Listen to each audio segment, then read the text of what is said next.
사연을 읽어볼게요. 나는 여초회사에 다닌다. 남직원 1명 중에 1명이다.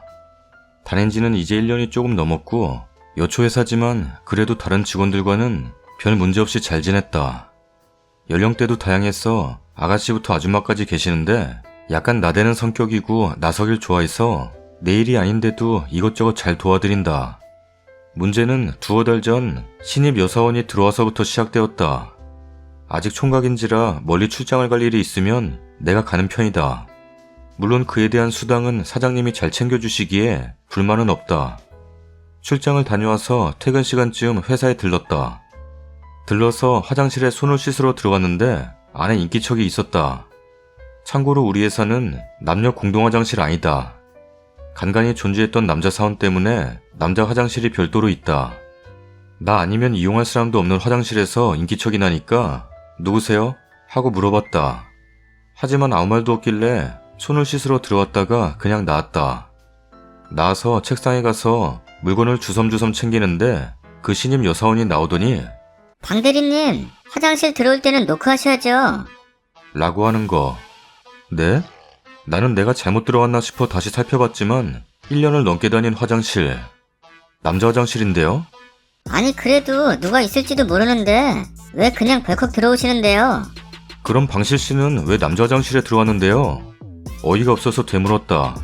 제가 그것까지 다 이야기해야 돼요? 다음부터는 조심하세요. 라더니 휙 하고 돌아나간다. 근데 이게 끝이 아니라 다음날 회의 시간에 나 때문에 불편했다고 조심해줬으면 좋겠다고 공개적인 자리에서까지 건의사항으로 말하는 거. 대부분은 남자 화장실에 남자 직원이 가는 게 무슨 문제고 노크는 왜 해야 하냐고 하니 효율성의 문제란다. 솔직히 여자 화장실은 가끔 줄이 있을 때도 있고 이용하는 사람이 많은데 남자 직원 하나 때문에 화장실을 놀리는 건 아깝다는 거. 사람 없으면 가끔 들어가서 컵도 씻고 할 수 있는데 대리 1명 때문에 눈치 봐야 하는 게 스트레스라고 말한다. 나는 면전에 대고 그렇게 당차게 말하는 아가씨는 또 처음 봤다.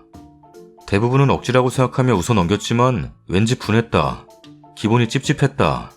근데 한 번 찍히니까 진짜 여러 가지를 가지고 다 생트집을 잡기 시작하는데 점심시간에 다 같이 회사 앞 청국장집에서 식사를 했다. 맛집이다. 반찬도 많이 주시고 나물도 맛있고. 이 집은 공깃밥을 큰 냉면 그릇에 넣고 나물을 넣고 청국장을 몇 술 넣어서 비벼 먹으면 그렇게 맛난다. 어느 날처럼 그렇게 나물 넣고 참기름 넣고 청국장을 몇 술 떠서 비비는데 그 여직원이 갑자기 입을 가리고 못 볼 걸 봤다는 듯이 나가버리는 거. 한 술 떠서 입에 넣으려던 찰나에 나가버리니 나는 또 벙쪘다. 다른 직원들이 나가서 왜 그러냐고 물어보니 비빔밥에 청국장을 넣어서 먹는 게 너무 역겨워. 라고 했다는 거. 혹시 다들 그렇게 안 드시는지, 진짜 나만 유독 별나게 먹는 건지. 복수를 하고 싶다. 복수하고 싶다. 가만두고 싶지 않다. 열받는다. 추가 글입니다. 넋두리에 공감해주신 분들 너무 사랑하고 감사해요. 사실 이 일은 올해 3월경부터 벌어졌던 일입니다. 그 여자는 일한 지 4개월째지. 지금부터 쓰는 일은 청국장 사건 이후에 또 있었던 일에 대해 쓰겠음. 그 여자가 왜 나한테 짜증을 부리는지 곰곰이 생각해보면 그럴 이유가 있었던 것도 같다.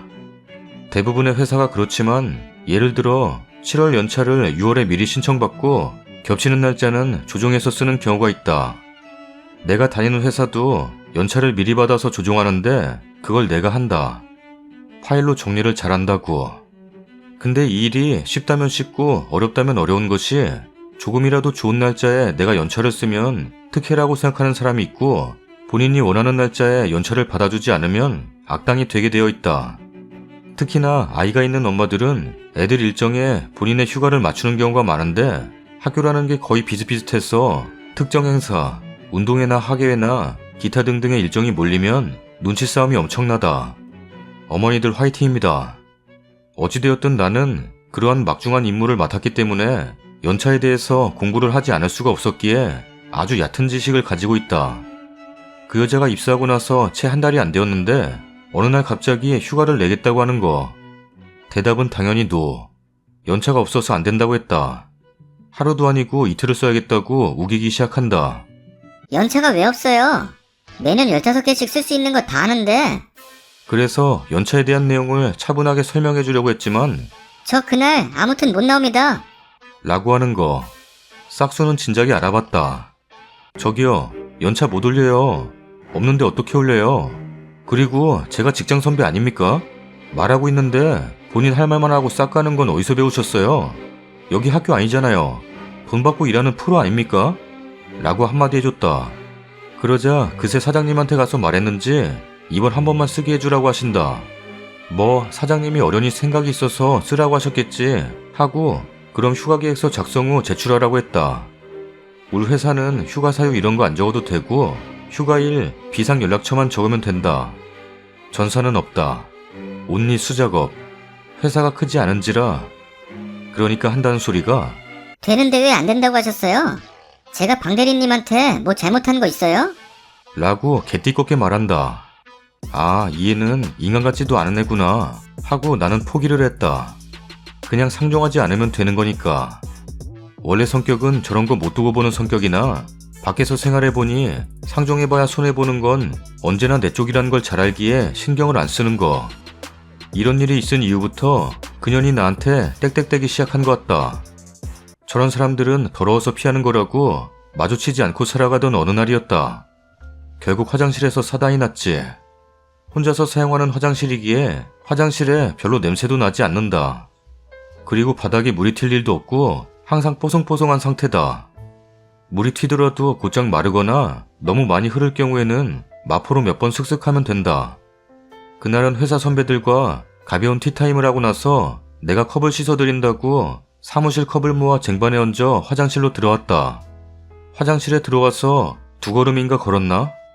내 몸이 뒤로 기우는 것을 느꼈고 그 다음엔 하늘이 깜깜해졌다. 나는 화장실 바닥에 물기를 밟고 정말 뒤로 휙 하고 넘어졌던 거. 들고 있던 컵들도 공중에 날았다가 바닥에 떨어지며 죄다 깨졌고 나는 뒤통수를 세게 땅에 부딪혔다. 속에서 구토가 올라오고 눈앞이 흐렸다. 진짜 뜨억하고 깨보니 눈앞에는 사장님과 선배님들이 있었고 타임머신이라도 탄 듯이 나는 병원에 있었다. 머리가 욱신욱신하고 어지러워서 견딜 수가 없이 아팠다. 고통스러웠다. 자세한 건 정밀검사를 해봐야 하지만 다행히 큰 이상은 없어 보인다고 했다. 뒤통수가 찢어져서 10바늘가량 스탬플러로 찝은 거 말고는 말이지.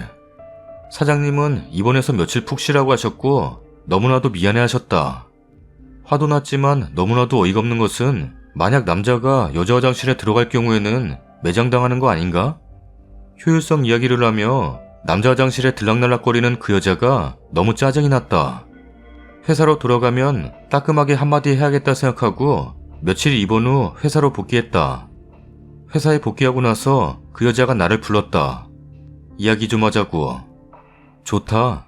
나도 이야기할 것이 있으니 회의실로 갔다. 뒤로 자빠져 대가리도 깨진 마당에 자존심 상할 것도 없고 그 여자 기분 생각할 것도 없겠다 싶어 한바탕 싸주려고 했다. 근데 들어가자마자 죄송해요. 저 때문에 다치셨는데. 라며 미안하다고 한다. 일이 어찌 된 건가 하니 이 여자는 남자 화장실에 컵을 씻으러 와서 컵만 씻은 게 아니다. 주로 유자차, 녹차, 티백 말고 정말 2% 된 차 등등 찌꺼기가 생기는 차를 마시면 그걸 변기해버리지 않고 세면대에 휙하니 부어버리고 컵만 씻어서 가곤 했던 거. 남자 화장실 세면대에는 가운데 물 막아주는 게 없어서 바로 배관으로 다 들어가게 되어 있다. 그렇게 세면대에 버려대니 안 막히겠냐고. 세면대가 막혀서 물이 아주 천천히 빠지자 컵을 씻고 물을 바닥에 있는 배수구에 촥 하고 뿌린 거였다. 나는 그 물을 밟고 뒤로 넘어진 거고. 당신은 도대체 어떤 교육을 받았길래 사람이 이렇게 매너도 없고 염치도 없고 뻔뻔합니까? 남자 화장실에 여자가 들어오는 것부터 해서 굉장히 불쾌해요. 제가 화장실을 이용할 때마다 방실씨 때문에 수치심이 들어요. 여자 화장실 변기에 남자가 맨날 앉아서 방구 낀다고 생각해보세요. 기분 유쾌하겠어요? 정말 짜증나는데 회사에 문제 일으키기 싫어서 그냥 넘어간 거예요. 그나마 제가 해드릴 수 있는 배려라면 배려였죠. 문제 만들려면 한도 끝도 없이 커질 만한 사건이라는 거 모르세요? 라고 한마디 싸줬다. 그랬더니 그 여자. 저기요 대리님. 제가 사과하는데 이게 뭐 하는 거예요? 왜 화를 내세요? 사과는요, 당신이 할 수는 있는 건데 사과를 받는 건 제 자유예요. 사과한다고 유세 떨어요? 유세가 아니고 사람 성의가 있는 건데 그런 식으로 말씀하시면 안 되죠. 당신은 성의 표시를 짝다리 짚고 팔짱 끼고 보입니까? 더 이상 말할 가치가 없어 보여서 한마디만 해주고 나왔다. 앞으로 성별에 맞는 화장실 사용해주세요. 경고입니다. 사실 내가 말하기 전에 회사 왕고노님이 불러다 크게 한 소리 하셨다. 근데 거기도 지지 않고 끝까지 따박따박 말대꾸를 했다고 하는데 원래 나는 화를 잘 내는 편이 아니다. 그러나 싸움이 나면 치사하게 싸운다. 그 여자가 남자 화장실에 들어가면 그 앞에서 잠깐 서 있다가 큰 건수다 싶을 때 들어가서 변기칸 문을 마구 두들겼다. 빨리 나와요. 나도 화장실 가야 해요. 하지만 칸 안에선 아무 소리도 들리지 않는다. 마치 타조가 모래 속에 머리 박고 숨는 모양새라고 할까? 나는 그래도 계속 화장실 문을 두들겼지. 나올 때까지 두들기다 결국 그 여자가 화를 버럭 내면서 나온다. 대리님, 지금 여자가 화장실에 들어와 있는데 왜 들어오는 거예요? 아, 진짜 짜증나 죽겠네. 뭐예요? 지금 뭐 하자는 건데요? 진짜 매너가 쓰레기네요. 라며 화를 낸다. 그래서 나는 아우 뭐 먹었어요? 아 냄새 더럽게 나네. 아 냄새 나서 못 가겠다. 얼마나 싼 거야? 아우 방구 냄새. 라고 말하고는 그냥 화장실 밖으로 나갔다. 내가 몇 번 이렇게 하자 가끔은 반대로 덤벼들 때가 있다. 아 이렇게 쓰니까 내가 너무 더러운 사람 같다. 내가 볼일 보고 나가면 득달같이 달려와서 아유, 냄새. 대리님 뭐를 먹길래? 아유, 더러워. 라며 비아냥거린다. 방실씨는 이런 냄새 맡는 거 좋아해요? 냄새 맡으면 막 흥분되고 그래요? 그래서 이렇게 남자 화장실 찾아다니는 거예요? 라고 대받아쳤다. 깐족깐족대면 결국엔 제풀에 화내고는 돌아가 버렸다. 어디서 무슨 교육을 받고 자랐는지는 모르겠지만 남자에 대한 피해의식이 심해 보였다. 아직까지도 나의 일은 현재 진행형이며 병구포텐 빵빵 터트려주시는 그분이 계시기에 오랜만에 전투의지를 불태우며 회사에 열심히 다니고 있다. 비도 안 오는데 꾸물꾸물한 하늘을 보며 그녀를 퇴치하는 날 돌아오겠다. 빠염. 다음 사연입니다. 진짜 어떻게 말을 꺼내야 할지도 모르겠습니다. 우선 저는 30대 초반 맞벌이 부부입니다. 결혼하고 30평대 아파트를 구해 둘이 살고 있는데요. 신랑이나 저나 전문직이다 보니 굉장히 바빠서 야근도 자주 하고 퇴근하고 골아떨어지기 일수라 아침에나 겨우 얼굴 보고 대화하는 날들도 많습니다. 그러다 보니 살림에 신경 쓰기가 쉽지 않아서 청소해주는 아주머니를 구하려고 했어요. 일주일에 두어 번만 와서 청소와 빨래를 해주는 식으로요. 돈도 얼마 안 든다고 하고 그 정도는 부담이 되지 않았거든요. 그런데 그 사실을 시누이가 전해 듣고 자기가 하겠다고 하는 거예요. 시누이는 결혼하고 집에 있는데 별로 힘들지도 않을 거고 돈도 벌 수 있겠네. 라면서 자기가 하겠다고 나서는데 저는 부담이 되잖아요. 아무리 그래도 부담스러워서 거절하려고 했는데 계속 자기가 하겠다고 하고 시어머니도 그렇게 하라고 강요하셔서 결국 그렇게 하기로 했습니다. 일은 저희가 출근하면 저희 집 현관 비밀번호를 누르고 들어와서 청소해 주시고 가는 건데 첫날엔 별일이 없었습니다. 청소도 썩 마음에 들진 않지만 그럭저럭 되어 있고요. 그래서 조금 안심하고 있었고 신경을 안 쓰고 저랑 남편은 여전히 바쁜 날들을 보내고 있었습니다. 그렇게 일만 죽도록 하던 중에 집에 오면 자꾸 뭔가가 신경에 걸리기 시작하는 겁니다. 제가 좀 제 물건에 대해 예민합니다. 어디에 뭐가 있고 얼마나 있고 언제 어디서 얼마 주고 샀는지 그런 걸 전부 다 기억해요. 다른 사람 물건은 안 그러는데 제 물건에 대해서는 모조리 다 정확하게 기억하는 편입니다. 좀 심하게요. 그동안 바쁘고 피곤해서 그냥 넘겼는데 계속 신경에 거슬리기 시작한 것들이 있어 쉬는 날 잡아서 집안을 싹 다 뒤졌습니다. 헐, 기가 막힙니다. 너무 자질구레해서 말하기도 좀 그런데 집안 물건, 음식들이 모두 조금씩 비어져 있는 겁니다. 다용도실에 있던 라면 한 박스의 반이, 쌀 한 자루에 거의 반이 비어져 있고 통조림 분명 6개 있었는데 3개로 줄어져 있고 홍삼 파우치도 반 정도 줄어져 있고 소금 좋은 거라고 엄마가 2자루 보내주셨는데 그중 1자루가 없어졌고 냉동실에 있던 전이랑 떡은 모조리 없어졌고 김치냉장고에 김치는 한 통이 사라져 있고 등등 너무 많아 쓰기도 힘드네요. 제 화장대에 화장품 중 고가에 선물 받은 화장품이 있는데 아끼느라 한 번밖에 안 쓴 게 열어보니 거의 바닥을 드러나게 비어 있고요. 많던 샘플들도 한두 개 남기고 싹 사라졌고 향수와 다른 화장품도 몇 개 없어졌습니다. 옷장에는 안 쓰던 백 한 개와 굉장히 고가이고 선물 받은 거라 아끼느라 잘 안 입은 원피스 한 개가 없어졌습니다. 사실 가족이면 가족이니 제 물건 사용할 수도 있고 가져갈 수도 있겠죠. 물론 말은 해야 하는 게 옳지만요. 하지만 이건 정도가 심한 거 아닌가요? 좀도둑도 이 정도는 아닐 것 같습니다. 제가 바쁘다고 살림에 관심이 없는 줄 알고 있는데 제 물건에 대해 굉장히 민감하고요. 살림에 관심 많아요. 좋다는 먹거리 있으면 사서 쟁여놓는 것도 좋아해요. 이 정도로 손을 댄 걸 보니 너무 기분이 나쁩니다. 그렇다고 뭐라 하기엔 너무 자질구리해서 말하기도 좀 그렇네요. 어떻게 해야 할까요? 저희 집엔 신랑과 저 그리고 시누이만 출입합니다. 시댁이나 친정이나 멀리 살아 저희 집에 오기도 힘들고 온다 해도 연락하고 오죠. 시누이는 옆 동네고요. 남편이나 저나 집에서 밥을 못 먹고 거의 사 먹는 편이라 남편이 먹은 것도 아닙니다. 댓글입니다. 그냥 신우한테 오지 말라고 하세요. 왜냐고 하면 알지 않겠냐고 싸늘하게 쏘아주시면 되겠네요. 아예 비밀번호도 바꾸고 남편한테도 얘기해 두시고요. 진짜 생각보다 남 물건에 손대는 신우이 엄청 많구나. 판에 이렇게 자주 올라오는 거 보면. 비밀번호 바꾸시고요. 원피스 당장 찾아오시고 좀 빌려 입은 거라고 난리치면 빌려 쓴 화장품이며 라면, 소금 다 갚으라고 하세요. 저런 거지근성. 좀 극단적이긴 한데 시댁 식구들 다 모인 자리에서 요새 집에 좀도둑이 들었나? 물건들이 사라져서 경찰에 신고했다고 썰을 풀어보는 건 어떨까요? 너무 극단적일까요? 아니면 집에서 일해주시는 아주머니 구하신 다음에 현관 비밀번호 바꾸시고 시누이한테는 이제 그만와도 된다고 말씀하시는 것도 좋을 것 같아요. 근데 이것도 좀 극단적인 방법 같기도 하네요. 여튼 잘 해결되시길 바래요. 아파트라면 CCTV 찍혀 있을 거예요. 가져가는 거. 우선 증거 확보부터 하신 다음에 따지세요. 식료품 등은 가져갈 수 있다고 쳐도 여자로서 화장품, 옷, 가방 용서 안 되네요. 버릇을 확실하게 고쳐주시고 남편한테도 다 보여주시고 남편이랑 같이 말하세요. 적반하장으로 나올 것 같으니까. 그리고 다신 출입 못하게 하시고 비번 바꾸세요. 후기입니다. 어제 글을 올리고 난 후 여기에 달아주신 댓글을 보면서 많은 고민을 했는데요. 시누이만 출입하는 거 뻔히 아는데 도둑 운운하거나 CCTV를 찍는 건 속이 빤히 보이는 것 같아 조금 망설여지더라고요. 그래서 오늘 제가 중간에 힘들게 시간을 내서 한참 청소 중인 시간일 때 집에 가봤습니다. 은근슬쩍 말도 좀 꺼내보고 하려고요. 그런데 정말 기절하는 줄 알았습니다. 제가 벨 안 누르고 비번 치고 들어왔거든요. 욕실에서 샤워하는 소리가 들리길래 땀나서 샤워하나 보다 생각하고 기다렸어요.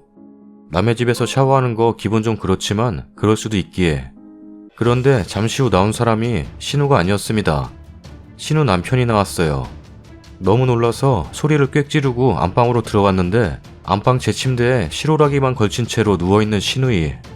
이 둘이 저희 집 부부 침대에서 일을 치룬 겁니다. 진짜 너무 어이없고 화가 나서 몸이 부들부들 떨리더라고요. 신우나 신우 남편도 놀래서 힘들어서 잠깐 쉬고 있었다며 변명을 하는데 다 듣기 싫고 보기도 싫어 나가라고 했습니다.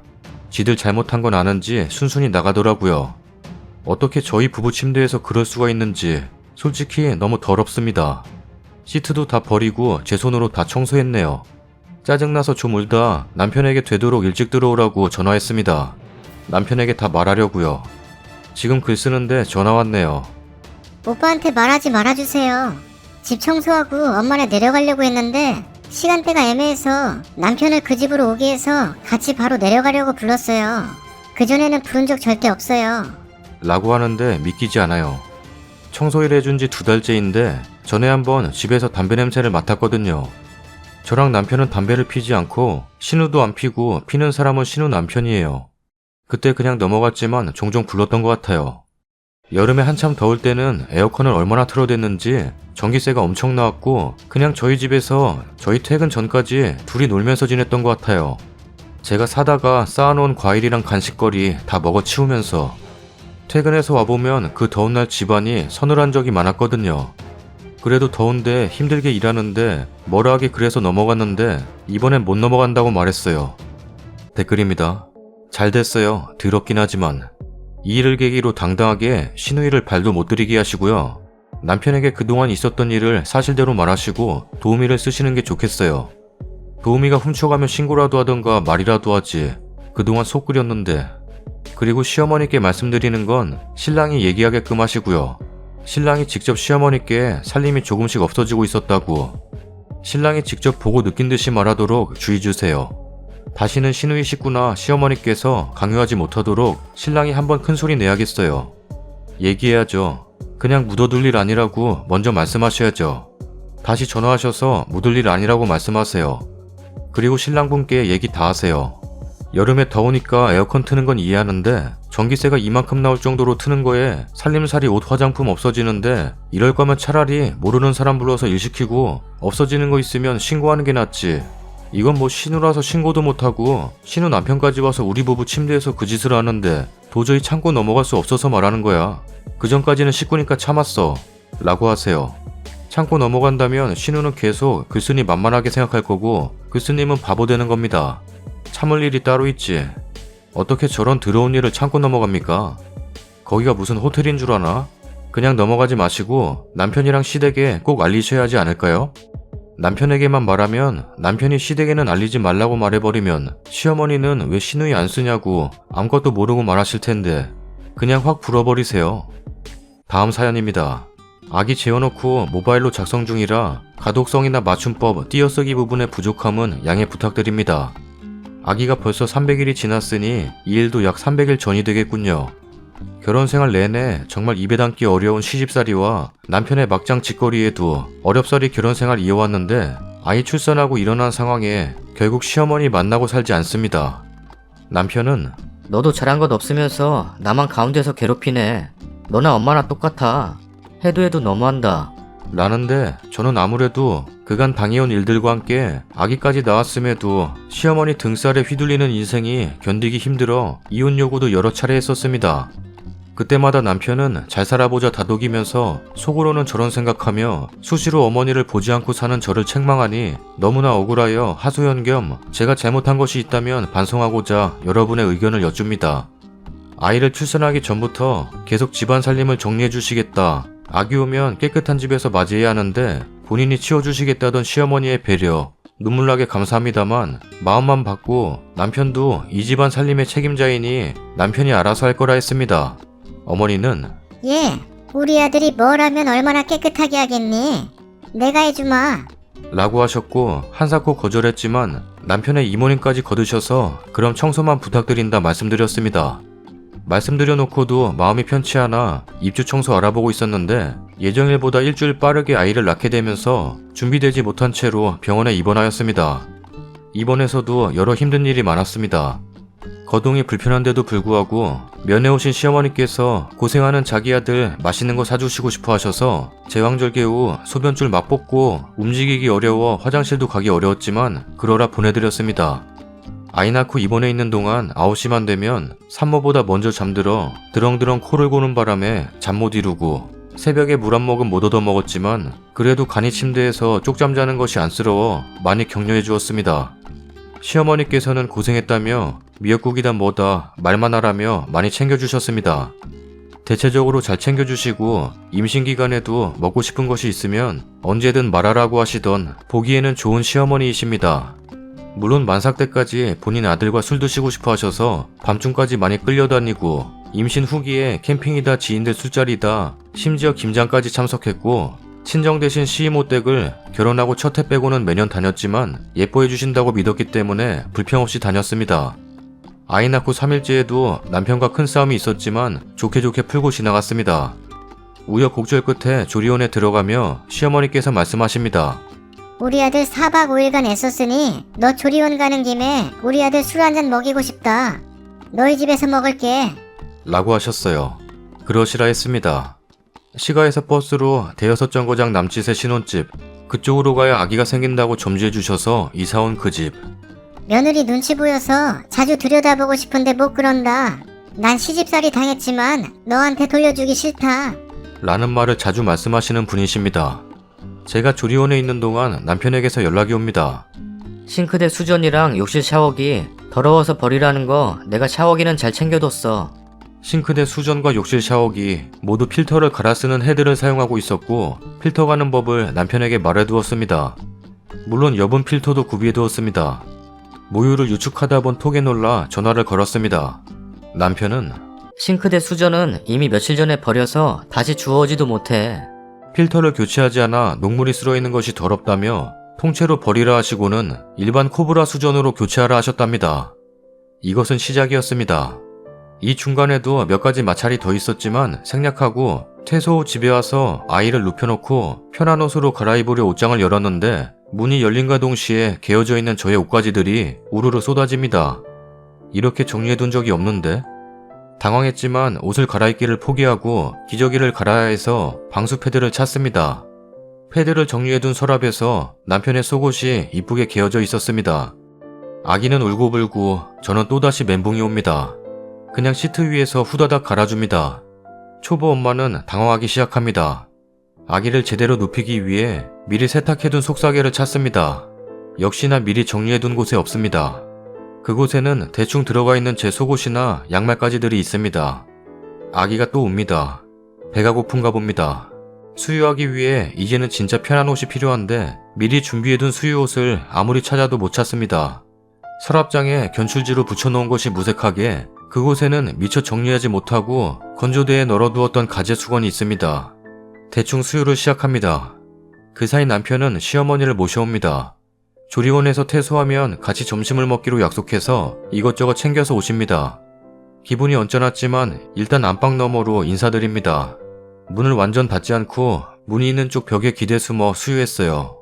수유를 마치고 난리가 난 집을 정리해야겠다는 생각에 아기를 어머니께 안겨드리고 우르르 쏟아진 옷가지들과 제자리에 있지 않은 짐들을 정리하였습니다.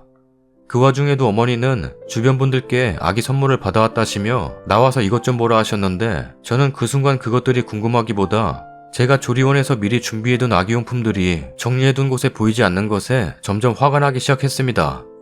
안방에 들어온 남편에게 도대체 이게 어떻게 된 거야? 왜 안방에 이렇게 뒤죽박죽 정리되어 있는 거야?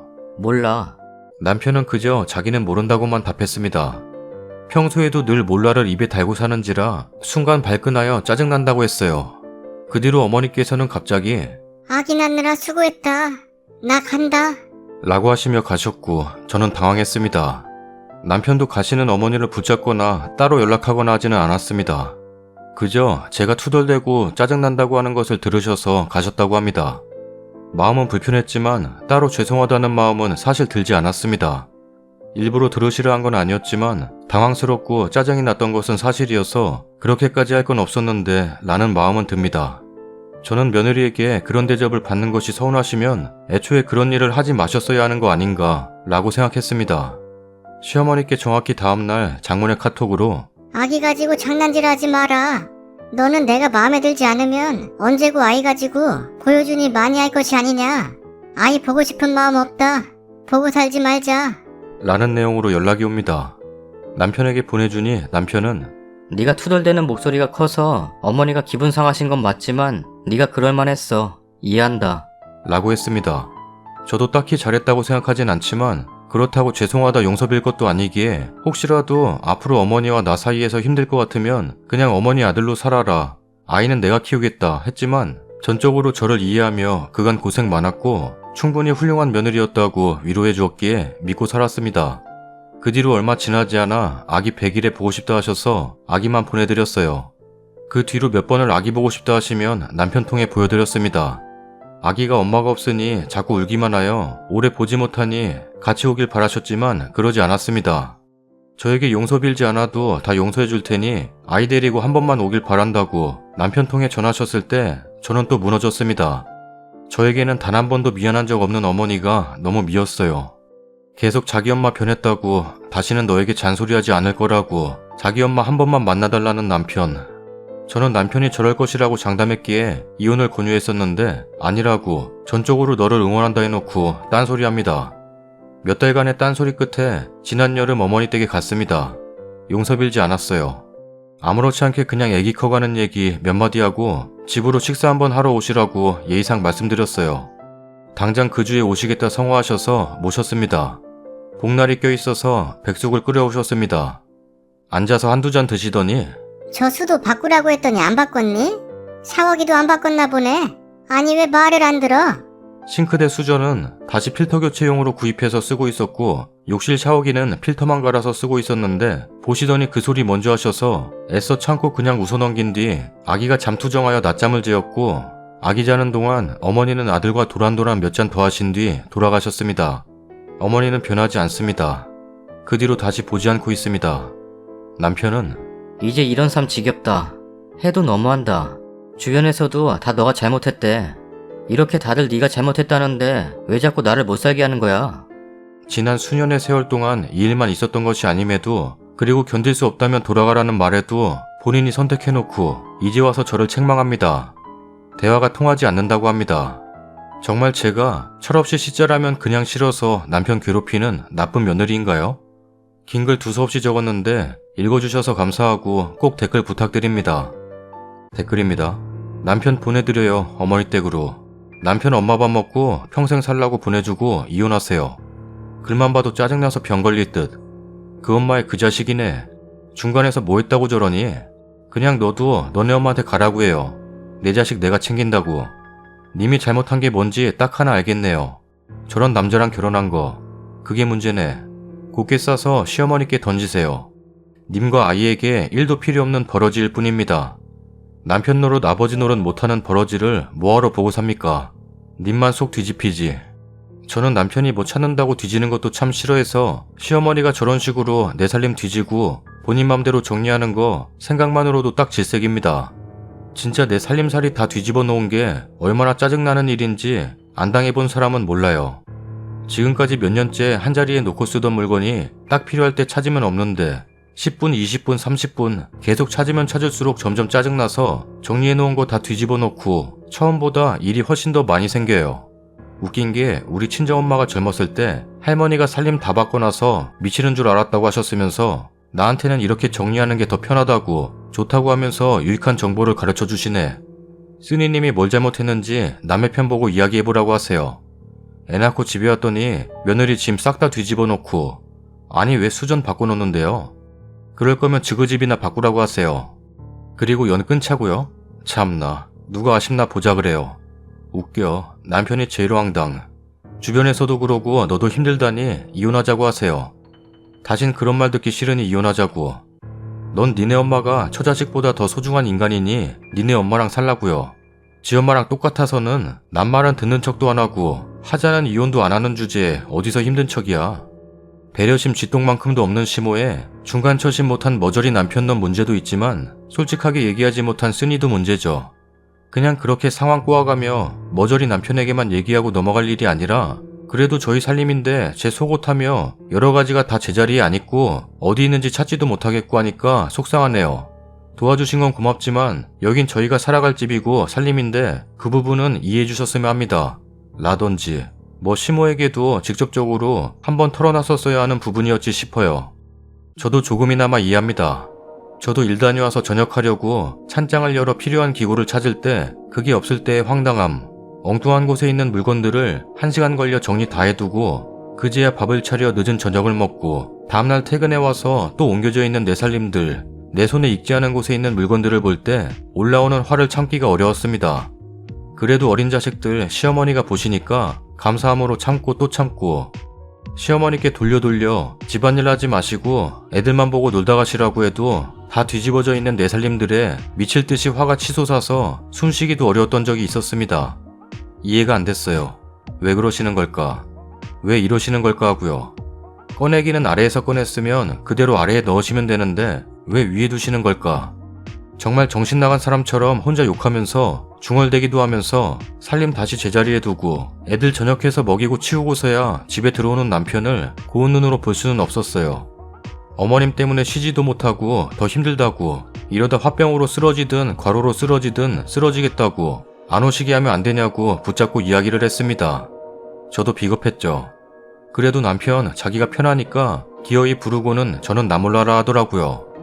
당시 애들이 어려서 제가 새벽 출근을 하는 대신 낮에 일찍 오니까 남편 보고 아침에 애들 챙겨서 유치원에만 보내달라고 그 뒤는 내가 오니까 아침만 챙겨주면 된다고 옷도 먹을 것도 다 챙겨두고 나가는데도 자기만 챙기느라 애들은 뒷전에다가 늦게 허겁지겁하다가 지각을 몇 번 하고는 어머님을 부른 겁니다. 그럼 어머님 새벽 예배 보고 오시고는 아들 밥 먹여서 보내고 애들 보내고 가시면 좋은데 저 올 때까지 기다렸다가 잠도 못 자게 집안 청소며 정리며 같이 하자고 그러면서 쉬지도 못하게 했다가 4시쯤 가시면 저는 지친 몸으로 애들 데리고 와서 놀아주고 씻기고 하다가 저녁 차려주려면 뒤집어져 있는 살림들 보고 그제야 화가 솟구치는 겁니다. 그럼 다시 정리를 1시간 걸려 다 해두고 저녁해서 먹이고 애들 다 챙겨서 다음날 것까지 준비해두고 자려고 보면 12시고 그럼 서너 시간 자고 또 일하러 나갔다가 낮에 들어와 시어머니랑 청소하고 그런 반복입니다. 그때 남편한테도 이혼하자고 난리쳤었습니다. 남편은 엄마가 도와주러 오는 건데 고마움도 모른다고 난리고 저는 내가 도와주라고 했던 거야? 네가 네 일을 안 해서 오신 건데 그게 반갑겠냐? 나 같으면 아들이 아빠 노릇 좀 하라고 도와달래도 안 갔을 거야. 아들 정신 좀 차리라고 혼을 냈을 건데 어머님은 그저 아들 벌벌벌 하시고 너는 마마보이로 조금만 힘들어도 엄마 찾아대니 내가 중간에서 괴로워. 어머님 아들 노릇이 편하고 좋으면 가서 살아. 이혼해. 라고 했어요. 그제야 남편도 좀 일하려고 하더라고요. 그러면서 웃긴 게 지엄마랑 부딪히고 그렇게 싸움을 하더니 어머님께 모진 소리해서 울려서 보냈습니다. 그 뒤로 어머님 안 오시고요. 몇 달에 한 번씩 만나는 사이가 되니까 사이가 더 좋아졌어요. 절대 한 부엌에 여자가 둘일 수는 없는 거라는 뜻을 이해했던 경험이었습니다. 요즘 남편들 왜 이렇게 무책임한지 모르겠어요.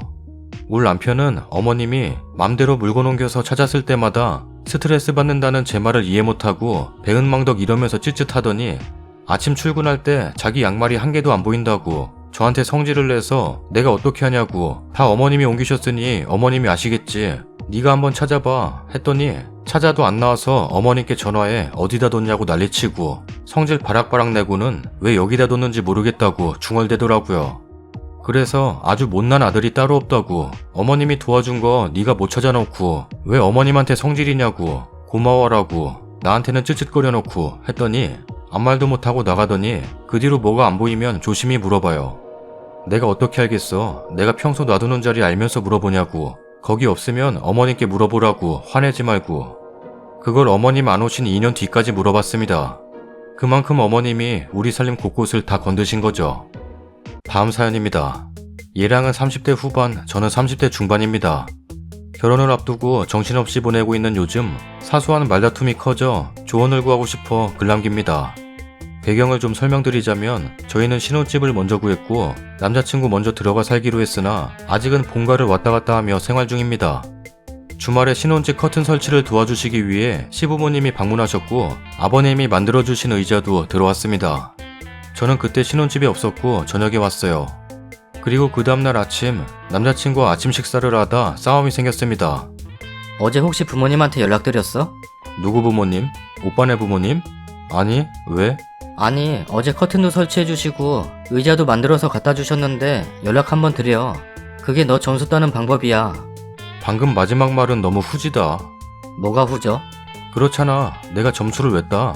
그리고 왜 연락하라 마라 시키는 거야? 아니, 어제 고생도 하셨고 의자도 손수 만들어주셨으니까 감사 인사 한번 하라는 건데 넌 왜 이렇게 애가 꼬였냐? 내가 뭘 꼬여? 내가 너네 부모님한테 평소에 못한다고 생각해? 도대체 내가 무슨 점수를 따야 하는데? 내가 알아서 연락을 할 텐데 이런 걸 왜 시키는 거야? 막말로 결혼 준비로 우리 부모님이 돈 보내고 했을 때 오빠는 감사하다고 연락했어? 그리고 내가 연락하라고 시키길 했냐? 나는 이렇게 해라 저렇게 해라 하지 않는데 오빠는 왜 그러는 거야? 돈 주셔서 감사하다고 하는 게 이상하지 않냐? 그리고 네가 시켰다면 나는 연락드렸을 거야. 이런 이야기를 주고받았고 중간에 오빠가 식탁을 주먹으로 탕탕 쳐서 제가 뭐하는 짓이냐고 소리를 질렀습니다. 두어 차례 소리 지르니 그 부분에 대해서는 미안하다고 사과를 했고 제가 자리를 피했습니다. 그러다 대화로 풀자고 해서 다시 이야기를 나누었습니다. 나는 우리 가족과 네가 잘 지냈으면 해서 연락해보라고 한 건데 미안해. 진심으로 미안해. 잘 지내는 거랑 점수 따는 거랑 연락하라고 시키는 거랑 무슨 상관이 있는 거야? 오빠 눈에는 내가 그냥 꼬인 거겠지. 꼬인 건 맞는 것 같은데 아무튼 네가 예민하게 받아들일까봐 나는 조심스럽게 말한 거야. 조심스럽게 얘기할 사안이면 아예 말을 하지 말았어야지. 왜 했어? 이럴 거면 결혼 처음부터 다시 생각해. 라고 하고 출근을 했는데요. 제가 정말 예민하고 꼬인 건지 주변 지인들에게 물었을 때는 하나같이 제 편을 들어줘서 좀 더 객관적인 이야기를 듣고 싶어 이곳에 글을 올립니다. 연락에 대한 이야기가 처음 하는 얘기는 아니고 예전에 부모님 형제분들 집에서 식사 대접을 받은 적이 있어 식사 후에 부모님께 너무 감사했다고 전해달라고 남자친구에게 말한 적이 있는데요. 그때도 남자친구가 그런 건 네가 직접 연락드리는 게 좋지. 라고 말한 적이 있었어요. 그때는 늦은 시각이어서 연락드리기 좀 그러니까 오빠가 전화를 하고 답하고 그 다음날 제가 따로 연락드리긴 했었어요. 오빠네 부모님은 제게 연락하라는 말씀을 하신 적은 없고 굉장히 좋은 분들입니다. 다만 일평생을 모르고 산 분들인데 결혼한다는 이유로 살갑게 대하는 게 저는 어색하고 불편해요. 거기에 부모님도 뭐라 안 하시는데 남자친구가 연락드리라고 하는 게 더 짜증이 납니다. 막말로 제가 제 부모님한테도 살갑게 대하는 스타일이 아닌데 남자친구 부모님은 더 어렵지 않을까요? 굳이 남자친구 입장을 이해해보자면 외동이고 제가 보기에는 꽤나 화목해 보이는 가정입니다. 결혼 준비하면서 효자가 되어가고 있다기보다는 원래 효자입니다. 가족여행도 자주 가고 어디 가서 좋은 거나 만난 거 있음 부모님 것을 잘 챙기는 편이에요. 그런 가족 분위기인 걸 알고 있어 평소에도 부모님과 종종 식사를 하는 편입니다. 두 분 생신 때 식사 대접이나 작은 선물을 드리기도 했었고요. 마지막으로 점수 따는 방법이라는 말이 계속 마음에 걸립니다. 가족처럼 잘 지내길 바란다고 했지만 점수 따서 예쁨 받아야 하는 계기라고 생각하는 게 표출된 것 같기도 하고요. 테이블을 탕탕 친 것도 위협적으로 느껴졌어요. 그때는 저도 너무 화가 나서 유리잔을 던지고 싶었는데 참았습니다. 긴 글 읽어주셔서 감사하고 댓글 달아주시면 하나하나 살펴보겠습니다. 댓글입니다. 남자는 단어 선택을 잘못한 거고 님은 예민하게 반응한 듯 하네요. 다른 집도 아니고 님도 살게 될 신혼집이고 커튼 설치 도움과 의자도 만들어 오신 거면 님이 전화로 감사 인사 정도는 하는 게 맞아요. 잘 보이기 위해서가 아니라 도움을 받았으면 그에 대한 인사를 하는 게 맞잖아요. 점수 따는 방법이라는 말에 꽂혀서 예민하게 반응한 것 같은데 그렇게 말한 건 남자 잘못이지만 감사 인사 정도는 하는 게 맞다고 생각해요. 그래, 감사하다고 전화는 드릴 거야. 하지만 점수를 따느니 잘 보인다느니 그런 말은 하는 거 아니야.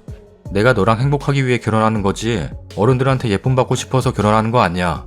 라고 확실히 말씀하세요. 그래서요? 그 점수 따면 상금 주고 상품도 주나요? 포도알 모으듯이 도장 찍어주고 머리 쓰다듬어 주게요? 스타벅스 프리퀀시는 모으면 다이어리라도 주지. 시자들 점수는 따봤자 종치급입니다. 그 남자는 본색 드러낸 거고 그 부모는 아직 발톱을 감추고 있는 거예요. 님네 집에 커튼을 달아주시거나 혼자서 의자를 만들어주신 것도 아니고 자기 아들이 살 집에 커튼 달고 의자 준 건데 남편이 고맙다고 인사드리면 될 일 아닌가요? 그리고 커튼 다는데 시부모가 집에 올 필요 있나요? 남편이랑 같이 달면 되지. 남편이 못 달아서 부른 거면 남편이 고마워할 일인 것 같은데. 그리고 벌써부터 시부모가 신혼집에 들락날락이라니 앞으로 장난 아닐 듯 합니다.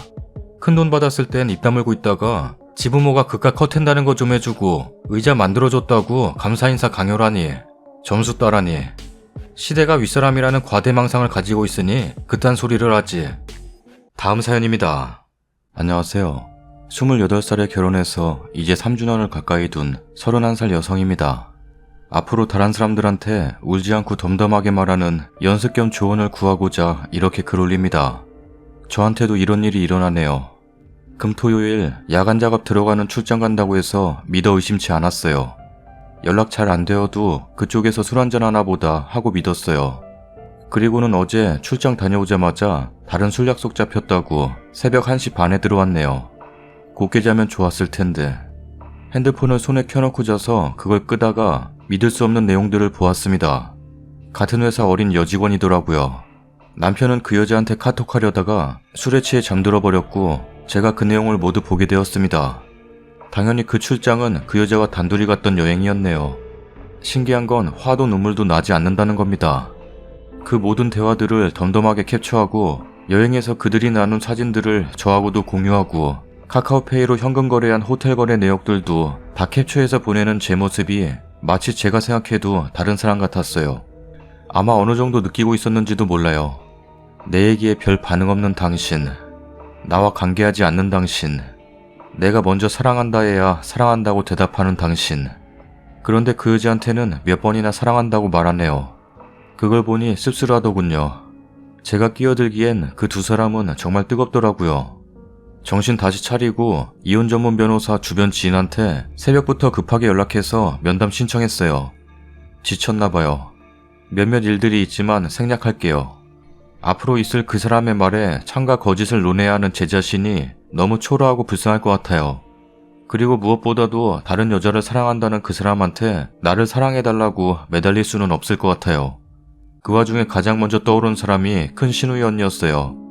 돌아가신 시어머니 대신해서 누구보다 며느리처럼 예뻐해 주시고 저희 예뻐해 주시던 정 많던 언니. 갑작스럽게 이혼 과정 들어가면 다시는 못 볼지도 모른다는 생각에 마지막으로 언니가 사시는 지역으로 지금 기차 타고 가고 있습니다. 언니 보면 눈물 날까봐 그게 지금 걱정입니다. 재산은 거의 그 사람 거라 제가 가질 수 있는 건 위자료가 전부일 것 같아요. 이제부터 바쁜 9월이 될 것 같네요. 주저리 넋두리 했네요. 혹시 협의위원회 아는 게 있으시다면 따뜻한 조언 부탁드립니다. 감사합니다. 댓글입니다. 아무리 잘했어도 신우는 남편 핏줄이에요. 너무 속속들이 털어놓지 마요. 혹시라도 소송 가면 불리하게 이용할 수도 있으니까. 유책 배우자로 확실한 증거 있으니까 여자도 고소해요. 님 가정 깨고 들어오려는 여자 처벌해야죠. 힘내요. 잘 되길 바랍니다. 그 상간녀 연락처도 캡처하셨죠? 그 상간녀한테도 선물 제대로 주세요. 그리고 신우한테 가는 거 아닌 것 같은데요. 팔은 안으로 굳게 되어 있으니까요.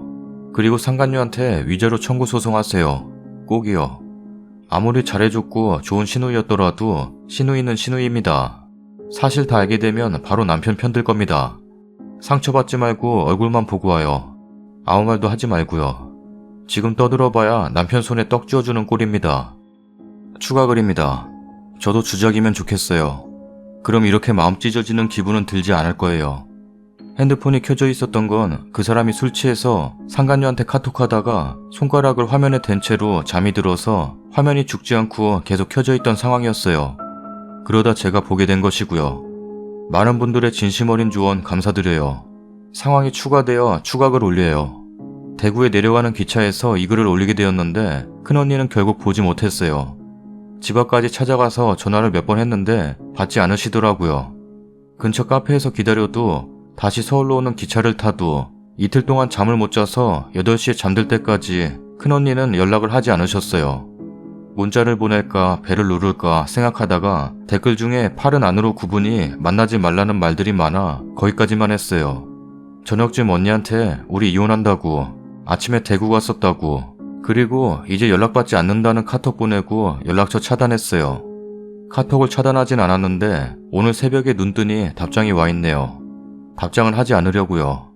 지난달 가족 모임 때 다른 가족들이랑 그 사람이 좀 싸웠어요. 결혼한 지 4년 차인데도 아직 아기 소식이 없으니 아이를 가진 의사는 있는지 궁금하셨나봐요. 그 사람은 당시 우리 일이니 우리의 삶을 존중해달라고 어필하다가 막판에는 당신들 자식들이나 잘 키우라는 식의 날선 말들을 했고 맘 여린 언니는 크게 상처받으셨어요. 아침에 제가 한 전화는 괘씸해서 받지 않으신 거라네요. 그렇게 헛걸음한 게 많은 분들의 조언처럼 오히려 다행이지 않을까 생각합니다. 대구에서 큰언니 기다리면서 그 사람한테 카톡 보냈습니다. 어차피 협의 이혼하려면 그 사람이 바람피는 걸 제가 알고 있다는 걸 말해야 하니 충격적인 몇몇 카톡 사진을 첨부해서 글 보냈습니다. 그동안 내가 느꼈던 감정들을 비롯해서 떠난 마음을 더는 붙잡고 싶지 않다는 말로 끝내자고 했어요. 그 사람은 변명의 여지가 없이 잘못했다고 얼굴 보자고 했고요. 그 와중에 어이가 없는 건 상간녀한테 문자가 왔다는 거예요. 저한테 드릴 말씀이 있으니 만나고 싶다고. 이건 뭐 더 얘기할 필요 없이 지금 무시하고 있습니다. 우리 부부랑 친했던 언니 만나서 서로 울다가 생각 정리하고 걷다가 집에 오니 그 사람이 있었습니다. 얘기 좀 하자네요. 이틀 연속 제대로 잠을 못 자서 내일 얘기하자고 하는데 계속 문을 두드려 결국 얘기해봐라 했어요. 무릎 꿇더군요. 내가 잘못했어. 미안하다. 다시 생각해줘. 이 말을 100만 번은 들은 것 같아요. 이혼에 대한 제 마음 변하지 않는다고, 놔주겠으니 알아서 살아가라고 말했고, 이렇게 1시간 정도 실랑이 벌이다가 결국 그 사람이 포기하고 짐 싸서 나갔어요. 아침에 일어나 보니 지금은 거실에서 자고 있지만요. 정돈된 머리가 다시 어지럽습니다. 가정을 지키고 싶으면서 왜 그랬을까요? 보내주겠다는데 도대체 왜 이러는 걸까 이해가 되지 않아요. 저에 대한 마음보다는 자신의 대외적인 입지가 엉망이 되어버릴까봐 저러는 것 같다는 생각만 듭니다. 푹 자다 일어났으니 다시 시작해 보겠습니다. 이것저것 준비할게요. 많은 분들 진심으로 감사드립니다. 댓글입니다. 지금 거실에서 자고 있는 걸로 잘못했다고 비는 걸로 가정을 지키고 싶어서라고 생각하지 마세요. 착각입니다. 그저 단지 상간녀한테 피해갈까 봐서 그러는 게 제일 큰 이유고, 두 번째는 주위 사람들로부터 받을 따가운 시선 때문일 거고, 절대 가정을 지키고 싶어서가 아닙니다. 용서해주고 지나가면 다음부터는 철저히 비밀로 하고 만나겠죠. 그러다 반대로 님한테 이혼 서류 내밀 거고요. 바람 피는 것들 다 똑같아요. 당장에는 미안하다, 평생 갖고 살겠다며 온갖 거짓말로 위기 모면하고 나면 뒷구멍으로 철저히 감추고 속이는 거 일도 아니에요. 이혼 안 하시고 용서하고 사실 거라면 마음을 다 비우고 사셔야 해요. 안 그럼 거의 폐인됩니다. 남편 용서 비는 거 아니에요. 부모님한테 우리 이혼한다고 하면 왜 이혼하는지 이유 설명해야 되고, 양쪽에 욕먹는 거 기정사실이잖아요. 그리고 주변 지인들한테 또 어떻게 이혼한다 말할 거고요. 그런 계산 다 하고 님한테 싹싹 비는 거예요. 남들 지탄받는 것보다 님 하나만 마음 돌리면 다 해결되잖아요. 그러니 절대 속지 마세요. 마음 약해져서 다시 잘해본다 하는 순간 님은 남편이고 시가에다 바람난 거 말도 못 꺼낼 겁니다. 한두 번은 님이 찬바람 불어도 살살 구슬리고 토닥여주는 척 하겠죠. 그러다 계속 같이 산다 싶으면 이쯤에서 니도 털어내라 할 겁니다. 남편은 남편대로 이제 반성하고 잘할 테니까 이미 지나간 일 가지고 괴롭히지 말라 할 거고요. 그거하고 똑같아요. 가해자는 형벌 살고 나면 죄값 치렀다고 잊어버리는데, 피해자는 평생 죽을 때까지 상처 안고 사는 꼴인 거죠. 그리고 진짜 반성을 한다면 밤새도록 현관 밖에서 무릎 꿇고 빌어야죠. 어딜 집에 들어와 처자고 있대요. 절대 용서해주지 말고 상간녀한테도 위자료 청구해요. 금액이 얼마가 됐든 소송하는 게 중요한 거예요. 불륜녀도 남의 가정 흔든 죄 벌 받아야죠. 다음 사연입니다. 딸이 이제 4살 됐고요. 신우네 아들은 6살인데 작년 겨울 11월쯤이었나? 신우가 연락도 없이 찾아왔어요. 자기 아들 옷 필요 없다고 아깝게 버리는 것보다 우리 딸 입히라고 그냥 무작정 가져왔더라고요. 둘 다 전업주부에다가 집이 가까운데 살다 보니 연락 없이 그냥 오는 경우가 한두 번도 아니었어요. 주니까 우선 받았는데 세탁도 안 하고 그냥 쇼핑백 큰 거에 넣어서 갖고 왔더라고요. 기분이 좀 나빴지만 주시는 거고, 또 외출복이나 이런 건 어차피 성별이 다르니 딱히 입힐 것도 없었던 데다 과일 물든 거나 찌든 때 안 빠진 걸 주시니 그냥 버려야겠다 생각하고 여름에 집에서 입힐 수 있는 실내복 몇 벌만 남기고 싹 다 버렸어요. 몇 벌 남긴 실내복은 전부 다 손빨래하고 삶아서 지금 잘 입고 있어요. 서론이 너무 길었네요. 어제 근데 신우한테 카톡이 왔어요. 보낸 그대로 옮길게요. 헐, 그거 아직도 입히는 거야? 웬만하면 사서 입혀. 아무리 아낀다지만 너무하다. 딸인데. 이렇게 온 겁니다. 자기 아들 옷인지 어떻게 알았는지 거실에서 애교 부리는 울 딸 사진 카톡 메인으로 해놓은 걸 보고는 카톡을 보냈더라고요. 보는 순간 얼마나 우라통이 터지던지. 작년 겨울에 줬으니 여름옷 이번에 입힌 건 당연한 데다 어디서 거지 발사이 같은 때 타서 지워지지도 않는 걸 세탁도 안 해서 갖다 줘놓고는 저딴 말을 하네요. 지금 울딸이 입은 건 그중에 그나마 괜찮은 옷, 집에서만 입을 수 있는 여름 내복 상하 2벌 남겨놓은 것 중 1벌 입은 거예요. 나름 저도 울딸 데리고 나가면 옷 이쁘게 입혔다, 어디서 샀냐 이런 말 애기 엄마들한테 많이 들어요. 그렇다고 어디서 막 사는 것도 아니고 저렴하고 이쁜데 고르고 비교해서 신랑도 보여주고 해서 사는 거고요. 카톡 보자마자 짜증나서 그냥 서랍 안에 있던 2벌 쓰레기통에 던져버렸네요. 아우 열받아 진짜. 카톡은 그냥 대꾸도 안 했어요. 솔직히 기분 나쁜 적 여러 번이었어요. 둘 다 처대인데 신우는 아들, 저는 딸 이렇게 나왔는데 걸핏하면 첫째는 뭐니 해도 아들이야. 든든하지 않냐? 막 이러고 우리 딸 보고 너는 아빠 닮아서 이쁜가 보다. 이런 말하고, 우리 딸 어디 나가면 저 판박이라 그러고 애교도 많아서 시부모님이 저희 딸을 귀여워하세요. 그것 때문인지 걸핏하면 저런 말을 해서 속을 뒤집더라고요. 여튼 앞으로 이런 말 하면 저도 가만히 안 있고 그냥 바로 대꾸하려고요. 몇 년 동안 그냥 그러려니 하고 내가 상대를 말자 이러고 넘겼더니 저를 우습게 보나 봐요. 저도 터트리면 방언 터지듯 술술 입에서 할 말 못할 말 다 뱉을 수 있지만 저보다 손윗 사람이라 참았더니 이제 더 이상 안 되겠어요. 저에게 소중한 팁을 주세요. 한마디도 못하게 순간 얼음 돼버릴 그럴 한방이요. 말이 길어져서 죄송합니다. 모바일로 써서 글이 엉망일 텐데 제 울분을 담은 글 읽어주셔서 감사합니다. 댓글입니다. 아 진짜? 안 입혀도 되는 거였구나. 전 또 서운해하실까봐 입히고 사진까지 찍어둔 거였는데 어쩐지 저런 옷을 입히라고 주신 건 아니었을 텐데 제가 눈치가 너무 없었네요. 이번이 첫여름인데 어쩐지 그런 거적대기를 진짜로 입히라고 주신 건 아니었을 텐데 제가 참 눈치가 없죠? 죄송해요. 전부 다 발수건으로 쓸게요. 감사해요. 라고 하세요. 첫째는 아들이어야 든든하다 이러면 시어머니 앞에서 어머님은 첫째가 딸이라 힘들었냐고 물어봐요. 신우가 자꾸 그러는데 어머님도 딸 먼저 나와서 속상했냐고. 나도 같은 신우 입장에서 저건 아니라고 봐요. 고모가 돼서는 조카 옷 한 벌 못 사줄 망정 저런 유치한 짓거리를 하고 있나? 아무리 손이라지만 윗사람이면 윗사람답게 해야 대우를 받지. 애기한테는 예쁜 새 옷 사서 입힌 다음에 다시 사진 찍어 카스 올리시고요. 신우가 준 옷은 최대한 꾀재재하게 수건으로 쓰세요. 그리고 나서 신우가 그거 보고 왜 내가 준 옷 수건으로 쓰냐고 뭐라 하면 입히라고 준 거 아니라면서요. 수건으로 쓰라고 준 거 아니었어요? 라고 하고 최대한 몰랐다는 표정 지으면서 말해주세요. 카톡 답장하세요. 보기에 안 돼 보이고 없어 보이는 이 옷 형님이 준 건데 기억하세요? 그런 말 하시는 거 보니까 버릴 것들인 거는 알고는 계셨나봐요. 그래도 제 딸이 이쁘니까 이렇게 입혀놨을 때 봐줄 만한 거 같네요. 감사해요. 신우 아들한테는 거적대기였던 옷이어서 저 준 걸 텐데 역시 어른이든 애든 옷걸이가 중요한 것 같네요. 라고 하세요. 뭘 상대해요? 뭐라 말하면 아 네 그렇군요. 네네 골라서 쓰세요. 그럼 지도 속으로 내 말 무시하나? 부글부글 하면서 어떻게 해야 더 약올릴까 신선한 엿을 준비할 테지만 그냥 아 네 이렇게만 대꾸 하세요. 첫째는 딸보다 아들이야. 네. 아빠 닮아서 이쁘네. 네. 딸인데 새 옷 좀 입혀. 네. 라고 하세요. 후기입니다. 안녕하세요. 2년 전쯤인가 자기 옷 물려줬다던 신우 글쓴이입니다. 기억하실지 모르겠네요. 워낙 오래된 일이기도 하고 후기를 써야 하나 말아야 하나 고민하던 중에 여러 가지 일들이 있어서 잊고 있다가 요새 좀 여유가 생겨서 후기 아닌 후기를 쓰게 되네요. 전에 글을 보면 아시겠지만 신우가 저한테 약간 자격지심? 이런 게 있습니다. 또 이런저런 얘기 쓰다 보면 누군가 봤을 때 아 우리 집 얘기구나 하겠지만 이제는 뭐 얼굴 안 보는 사이니까요. 상관없네요 뭐. 솔직히 얘기하자면 저한테 자격지심이 있는 게 아니고 우리 딸한테 있는 거겠죠.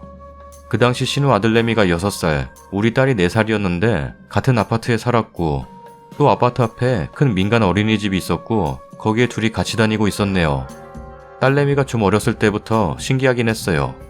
17개월쯤부턴가 알파벳을 보고 읽었고 24개월쯤 될 때 한글을 조금씩 알더니 36개월 되니까 한글은 다 읽고 숫자도 조금 알더라고요. 그러더니 그 옷 물려받았을 그때쯤엔 숫자도 100까지 세고 한글 다 읽고 알파벳 다 읽고 영어 단어도 쉬운 거 다 읽고 그랬었거든요. 뭐 영재라고 생각도 안 했어요. 영재인 아이들 보면 이것보다 더 똑똑하고 그러니까요. 시댁 식구들 가까이에 살고 신우네 아들은 6살인데도 한글도 제대로 모르니까. 원래는 이게 맞아요. 딸내미 자랑하는 게 아니라 이게 맞는 건데 괜히 어릴 때 똑똑하면 학교 다니기 시작할 때는 공부 못해. 엄마 안 닮아서 똑똑하나 봐. 이런 소리로 사람 속 박박 긁었었거든요. 시어머니가 절 예뻐하셔서 이것도 이유일 수도 있어요. 보고 매일 참고 했는데 그때 옷 사건 터지고 나니 더 이상 못 참겠더라고요. 그래서 그때 글 올렸어요. 글에 달린 댓글 참고해서 복수를 했습니다. 뭐가 우리 신우 속을 더 긁을까 생각했었는데 첫 번째는 너무 심심한 것 같고 두 번째는 너무 강한 것 같아서 세 번째로 했었네요. 좀 오래된 일이라 정확히 어떤 멘트였는지는 기억 안 나지만 대략 이랬네요. 또 우리 딸 주라고 자기 아들 거 양말이랑 신발 가지고 간다고 집에 있냐고 카톡을 보냈더라고요. 웬일로 연락도 안 하고 막 오는 사람이 카톡을 보냈길래 차라리 잘됐다 싶었어요. 제가 한번 화나서 말이 터지면 미친듯이 내뱉고 말싸움에선 지지 않는 그런 스타일인데 처음 시작이 어렵더라고요. 소심해서. 그래 얼굴 안 보니까 더 잘되겠다 싶어서 양말이랑 신발 갖다 준다길래 우선 사진 보내달라 했습니다. 그랬더니 뭔 사진? 이러더라고요. 그래서 대놓고 얘기했습니다. 전처럼 그런 거지 발사이 같은 거적대기 주실까봐요. 주신 정성 생각해서 더럽고 쓰지 못할 것들은 다 버리고 몇 개 입혔던 건데 제가 생각을 잘못했던 것 같네요. 그리고 주신 거 디자인도 촌스러워서 이번에 주시는 거는 한번 보고 받을지 말지 결정해야겠어요. 심했나 생각도 했지만 한번 터트려야겠다 생각했기에 그냥 밀어붙였네요. 역시나 난리가 났습니다. 집으로 찾아와서 문을 막 두들기더라고요. 열어줬습니다. 그 순간 그냥 들어와서는 욕이란 욕은 다 하면서 야, 이 방구 같은 게 생각해서 줬더니 못돼 처먹었네. 네 딸 똑똑하다고 자랑하는 거냐? 너 고졸인 거 생각 좀 해라. 대충 그렇게까지밖에 기억이 안 나네요. 저도 막 뭐라 했었는데 그 당시에 너무나 흥분해서 뭐라 했었는지도 기억이 잘 안 나요. 신우가 시어머니께 전화해서 엄마 며느리 보라고 나를 이렇게 우습게 본다고 그랬었나 해서 어머니도 오셔서 중재하시고 뭐 그랬었는데 서로 안 본다 하고 지금까지 안 보네요. 어머니께는 이런 모습 보여 죄송하지만 저도 그래야 마음 편히 살 것 같고 신랑도 본인 누나 성격 더러운 거 알고 제가 화나면 무서운 거 아니까 아무 말 안 하더라고요. 저는 너무 편합니다. 무작정 찾아와서 농담하는 거, 죄 없는 사람 뒷담화하는 거, 우리 딸내미 질투하는 거, 저 고졸이라고 무시하는 거, 꼬투리 잡아서 비꼬는 거, 안 보고 안 들으니 마음이 후련합니다. 제가 조금 흥분하거나 하면 심장이 막 쿵쿵 뛰고 이런 증상이 항상 있었는데 그게 없어졌네요. 시간이 많이 지나서 어머니는 아끼는 며느리이고 본인 딸이니 이제 화해하고 잘 지내기를 바라시지만 죄송하게도 그럴 마음이 없습니다.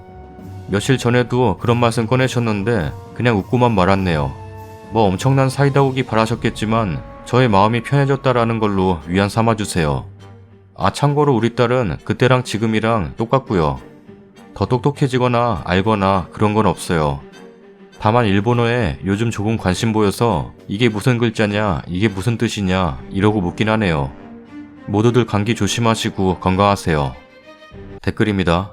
아, 글쓴이네 아이가 빨리 무럭무럭 자랐으면 좋겠네. 영재는 아니어도 똑똑한가 봐요. 클수록 차이 많이 나고 글쓴님 딸 소식 안 들을래 안 들을 수가 없을 거예요. 그때가 진짜 사이다일 듯. 딸아이 건강하게 쑥쑥 자라길 바랄게요. 사이다국이어서 다행입니다. 님이 잘못한 거 없으니 앞으로도 님 마음 편하게 생활하시면 될 것 같고요. 저런 부류들은 그렇게 해놓고도 뭐가 잘못된지 모르는 게 특징이에요. 그냥 무시하시고 님 가정만 생각하면서 행복하게 사세요. 거참 신우 지질이도 못났네요. 그나저나 님 딸내미 영특하네요. 언어에 재능을 보이는 건 아닌지 잘 길러주세요. 근데 한 가지 좀 우려되는 건 한글 빨리 깨우치는 게 좋은 것만은 아니에요. 예를 들어 사과라는 글자를 보고 사과를 아는 것과 사과의 모양, 향, 맛 등을 체험하고 사과를 아는 거. 둘을 비교하면 아이가 받아들이는 정보의 양이 훨씬 큰 것은 후자거든요. 웬만하면 글자 공부와 다른 자극을 통한 습득이 함께 이루어지도록 도와주세요. 한글은 6살 넘어가면 6개월이면 다 배웁니다. 6, 7살 때 유치원에서 기억, 니은 등등 가방, 나비 이런 거 낱말 카드로 배웠던 게 아직도 기억나네요. 따님이 조금 빠른 것 같아요. 그건 그냥 개인 차이죠. 부러워할 필요도 없는데. 고졸이라고 무시할 것도 없고요. 대졸도 무직자 많은데요 뭐. 용기를 어떻게 내셨는지 대단하셔요. 저라면 맨날 심장 콩닥거리며 살았을 듯해요. 저도 답답하고 우라가 치밀면 심장이 막 빨리 뛰거든요. 다음 사연입니다. 안녕하세요. 34살 결혼 3년 차입니다. 결혼 생활 다 좋아요. 남편 자상하고 시부모님 좋으시고 전업주부라 크게 스트레스 없이 생활 중입니다. 근데 시누이가 이상한 걸로 돌려깎기 하는데 계속되니까 스트레스가 되더라고요. 시댁 쪽 다들 키가 크세요. 친척분들도 다들 크신 거 보니까 유전자 자체가 그런 것 같아요. 다들 뼈대 자체도 크시고요. 남편 187, 시누이 172예요. 저는 163이에요. 남편이랑 시누이에 비하면 작은 거 맞지만 나름 얼굴이 작은 편이고 골격이 작아서 키 이야기하면 더 커 보인다고 하지 살면서 크게 키 작다는 이야기를 많이 들어본 것 같진 않아요. 저도 키 큰 여자분들 보면 우와 멋있다 싶을 때가 많아요. 근데 제 시누이는 그렇지 않거든요. 살이 찐 건 아닌데 기본적으로 골격이 커서 172에 55kg라고 하는데 떡대가 커 보여요. 그래도 시누인데 떡대 커 보인다고 말할 순 없잖아요. 처음 봤을 때부터 와, 키 커서 부럽다, 키 커서 오빠를 잘 받는다 라고 칭찬을 했었어요. 그런데 그게 문제였던 건가요? 어느 날부터 만나면 거의 매번 나는 키가 커서 멀리 봐도 태가 나는데 언니도 키가 조금만 더 컸으면 옷 입을 때 더 이쁠 텐데. 이렇게 이야기를 합니다. 여기서 제가 그러게요. 키 커서 너무 부러워요. 하고 넘기려고 하면 거기서 이야기가 길어지기 시작합니다. 계속 키 이야기를 하면서 결국에는 나중에 우리 아이가 키가 작으면 어떡하지? 까지 나오게 됩니다. 아빠 닮으면 키 크겠죠? 라고 하면 아들이든 딸이든 무조건 커야죠. 라면서 했던 말 계속 무한반복이네요. 그러면 남편이 키만 큰 니보다 비유 좋은 와이프가 훨씬 오빠를 잘 봤는데 뭔 소리 하냐? 라고 하면 오빠 눈에나 그렇지. 라면서 아예 말도 안 된다는 반응을 보입니다. 옆에서 시부모님들이 세아가 옷 잘 입고 이쁜데 왜 그러냐? 라고 하면 며느리 사랑 멋있네. 라며 혼자 정신승리를 합니다. 이게 계속 반복되다 보니 스트레스가 쌓여서 똑같은 이야기를 하면 그냥 못 들은 척을 합니다. 그러면 시누이는 제 이름을 한번 부르고 다시 이야기를 합니다. 남편 시부모님이 그럴 때마다 옆에서 그만하라고 해도 계속 같은 패턴으로 정신승리를 하면서 무한 반복입니다. 남편한테 따로 이걸로 스트레스 받는다고 이야기한 적은 없어요. 시댁에서 워낙 다른 것들을 잘해주시는데 이런 걸로 괜히 분란 만들고 싶지 않은 마음이 커서요. 그런데 저번 주 결국 일이 터졌어요. 제가 요즘 컨디션이 안 좋아서 조금 예민합니다. 시누이가 낮에 맛집 알아냈다고 먹으러 가자고 하더라고요. 컨디션이 안 좋아도 어디 아픈 게 아니라 그냥 개인적인 일로 심적으로 안 좋은 거기도 하고 일부러 저 데리러 와서 운전해서 식당 가고 밥까지 사주는 건데 알겠다고 했습니다. 처음에는 그냥 일상 이야기 하면서 재밌게 웃으면서 이야기 잘했어요. 그런데 또 키 이야기를 하면서 같은 패턴으로 이야기를 하더라고요. 남자든 여자든 키가 크고 봐야 되는데 우리 아이가 키가 작을까봐 걱정이야. 라는데 순간 갑자기 속에서 뭔가가 터지더라고요. 남자는 키 크면 좋긴 한데 여자는 키 커도 골격 크면 노답인 것 같아. 키 큰 이쁜 몸은 여리여리하면서 길쭉한 게 이쁜 거지 키 큰데 덩치까지 크면 나는 별로더라. 그거보다 키가 좀 작아도 비율 좋고 뼈대장한 게 이쁘더라. 그랬더니 시누이가 진짜 갑자기 불같이 화를 내네요. 지금 나 들으라고 하는 말이야? 덩치 큰 게 아니라 건강한 거지. 저도 감정이 안 좋아서 평소에 나 들으라고 키로 돌려가던 거 아니냐고 그러다가 둘 다 감정 싸움이 됐어요. 시누이는 혼자 차 타고 가버리고 저도 택시 타고 집에 왔어요. 집에 오니 너무 후회되네요. 늘 그래오던 건데 거기서 못 참고 왜 그랬나. 시부모님들이 들으시면 얼마나 실망하실까. 아직까진 별말 없이 조용한데 조만간 시부모님 귀에도 들어가겠죠. 그동안 정말 저 많이 이뻐해 주시고 이해 많이 해주셨는데 제가 시누이한테 거의 욕만 안 했을 뿐이지 막말 수준으로 해버려서 많이 실망하실 것 같아요. 저 어떻게 해야 하나요? 댓글입니다. 신우한테 다 보는 데서 체중계 올라가 보라 해요. 170에 55kg면 종이짝에 호리호리 휘청휘청으로 보이지 절대 떡대 크게 보일 리가 없거든요. 뼈대도 굵다면서요. 그런데도 55면 피골이 상접이라고요. 글만 봐도 65는 되겠는데요. 그리고 시댁에 재산이 많아요? 뭘 쫄고 그래요. 사람 키 갖고 자꾸 입대는 거 인신공격이에요. 인신공격 그렇게 당하고 신우하는 짓 그대로 딱 한 번 말했을 뿐인데 더구나 님은 신우 콕 집어서 말한 것도 아니잖아요. 선수 쳐요. 시모한테 전화해서 그간 마음 안 좋았던 사연 얘기하고 좋은 마음으로 고마워하며 나갔는데 여태 잘 참다 못 참고 이렇게 말해버렸다고요. 근데 그동안 너무 속상했고 자존심 상했었다. 다신 사람 신체로 무안 주는 발언 안 듣고 싶다고 말해요. 73에 치어리더 하는 친정 조카 있는데 외가덕의 참새뼈대 보유자예요. 딱 봐도 모델핀 나오는데도 몸무게 56 이하 찍는 거 못 봤어요. 다른 남자가 예를 들어야 해서 무게 줄여야 한다고 엄청 애쓰는데도 55kg 절대 못 찍어요. 그 가는 뼈대임에도 기본 무게가 있어요. 내가 판도라 매십할지 15cm가 딱 맞아요. 아는 분들은 그게 어느 만한 건지 아실 거예요.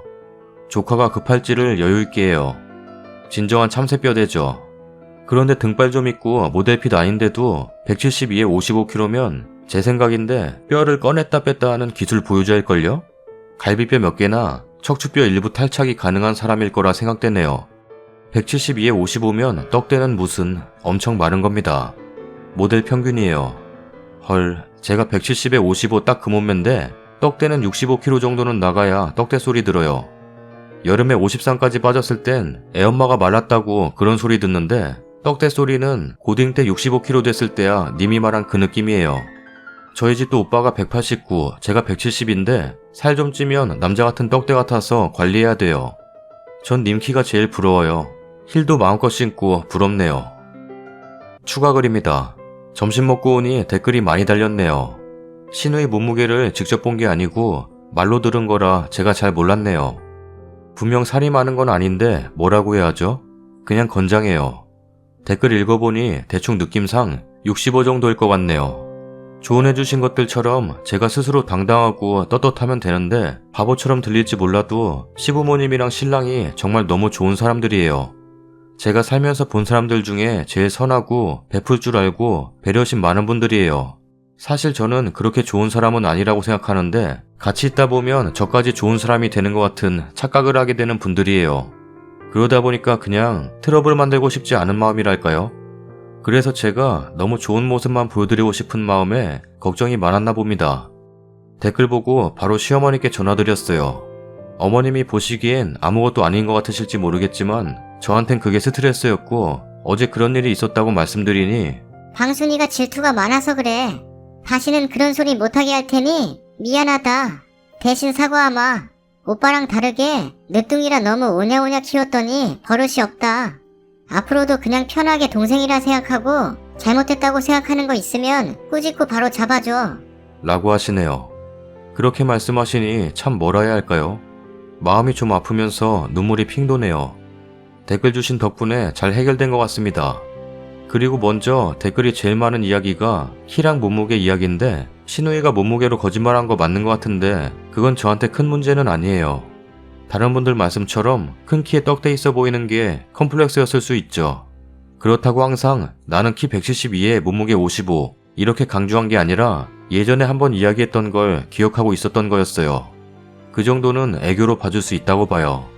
어제 후기 남겼듯이 어머님이랑 통화하고 잘 해결됐습니다.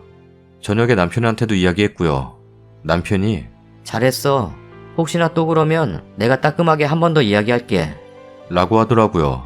신우이가 키 가지고 짜증나게 한 건 사실이지만 다른 거 이것저것 많이 챙겨주기도 했어요.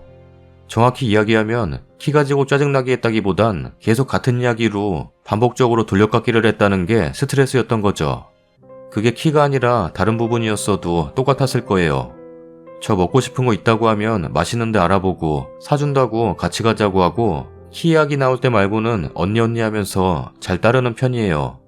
댓글들 읽다 보니 그동안 일들 생각해보면서 문득 드는 생각이 절 좋아해주는 만큼 한편으론 여리여리한 제가 부러웠나 싶기도 하네요. 모든 사람이 그렇겠지만 장단점이 있는 거니까요. 시부모님도 남편도 제 편을 들어주시니 신우이랑도 풀고 잘 지내보려고 합니다. 어쩌면 약간 고구마 후기였을 수도 있겠네요. 댓글 주신 분들 다들 감사합니다. 다음 사연입니다.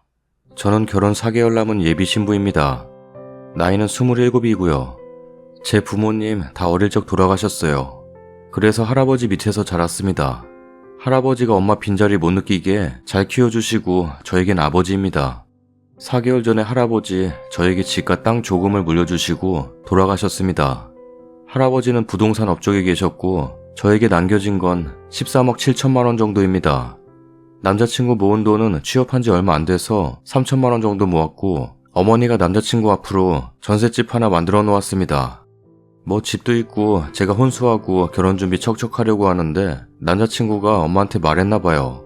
제가 놀러 갈 때마다 계속 잘해주십니다. 매일매일 상다리 부러질 정도로 음식을 차려주세요.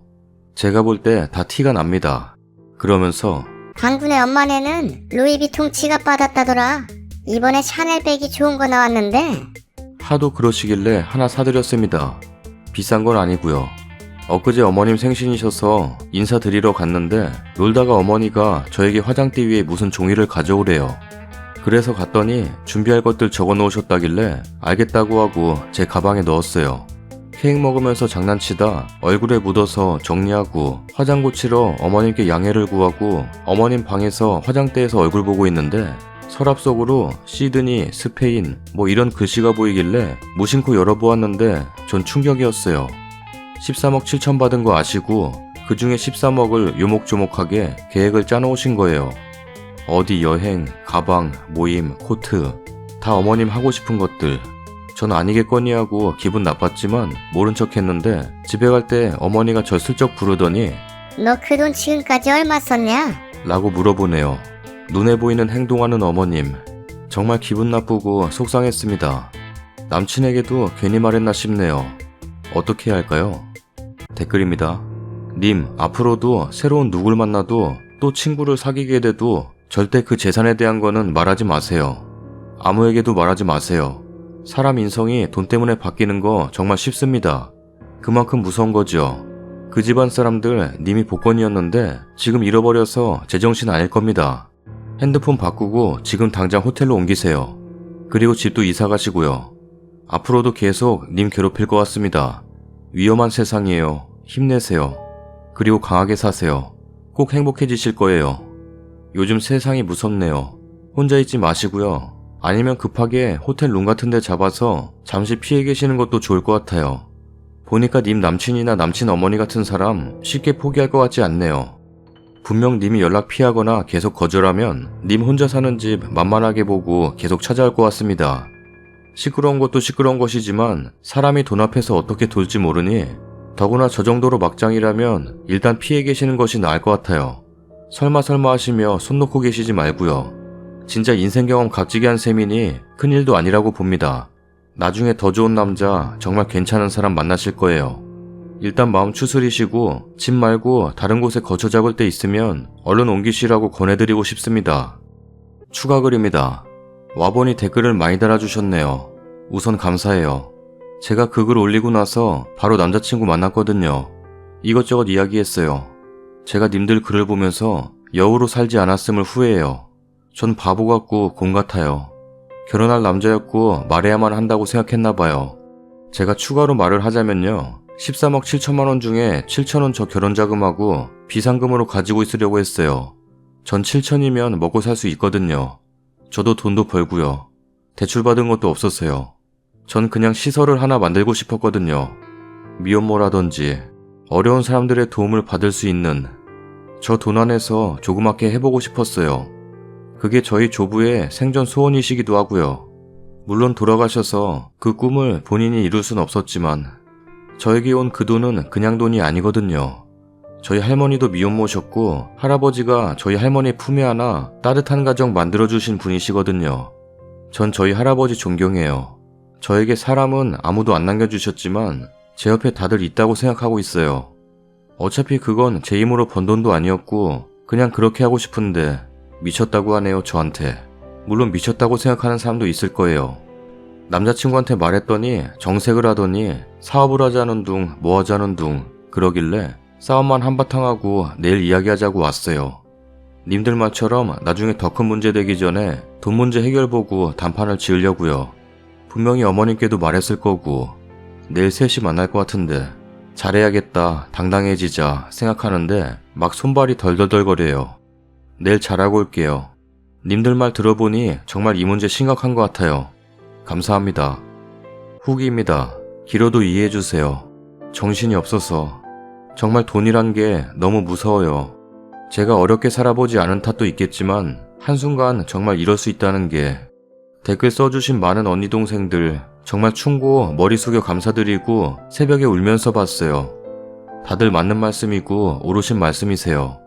그 일 이전에 남자친구는 항상 저에게 잘해주고 사랑해주고 미래를 맡겨도 괜찮다고 생각할 정도였거든요. 그래서 결혼 결심한 남자이기도 하고요. 요새 스트레스로 생리불순도 오고 불면증도 오고 새벽 내내 TV를 보고 있었어요.